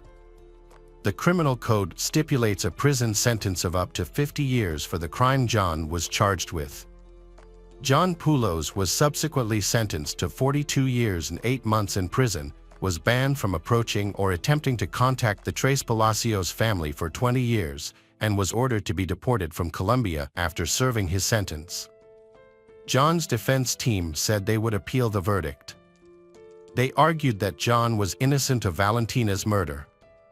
Valentina's situation is similar to many others. She thought she had found true love, but it turned out to be a mistake. Does anyone feel safe connecting with strangers on social media?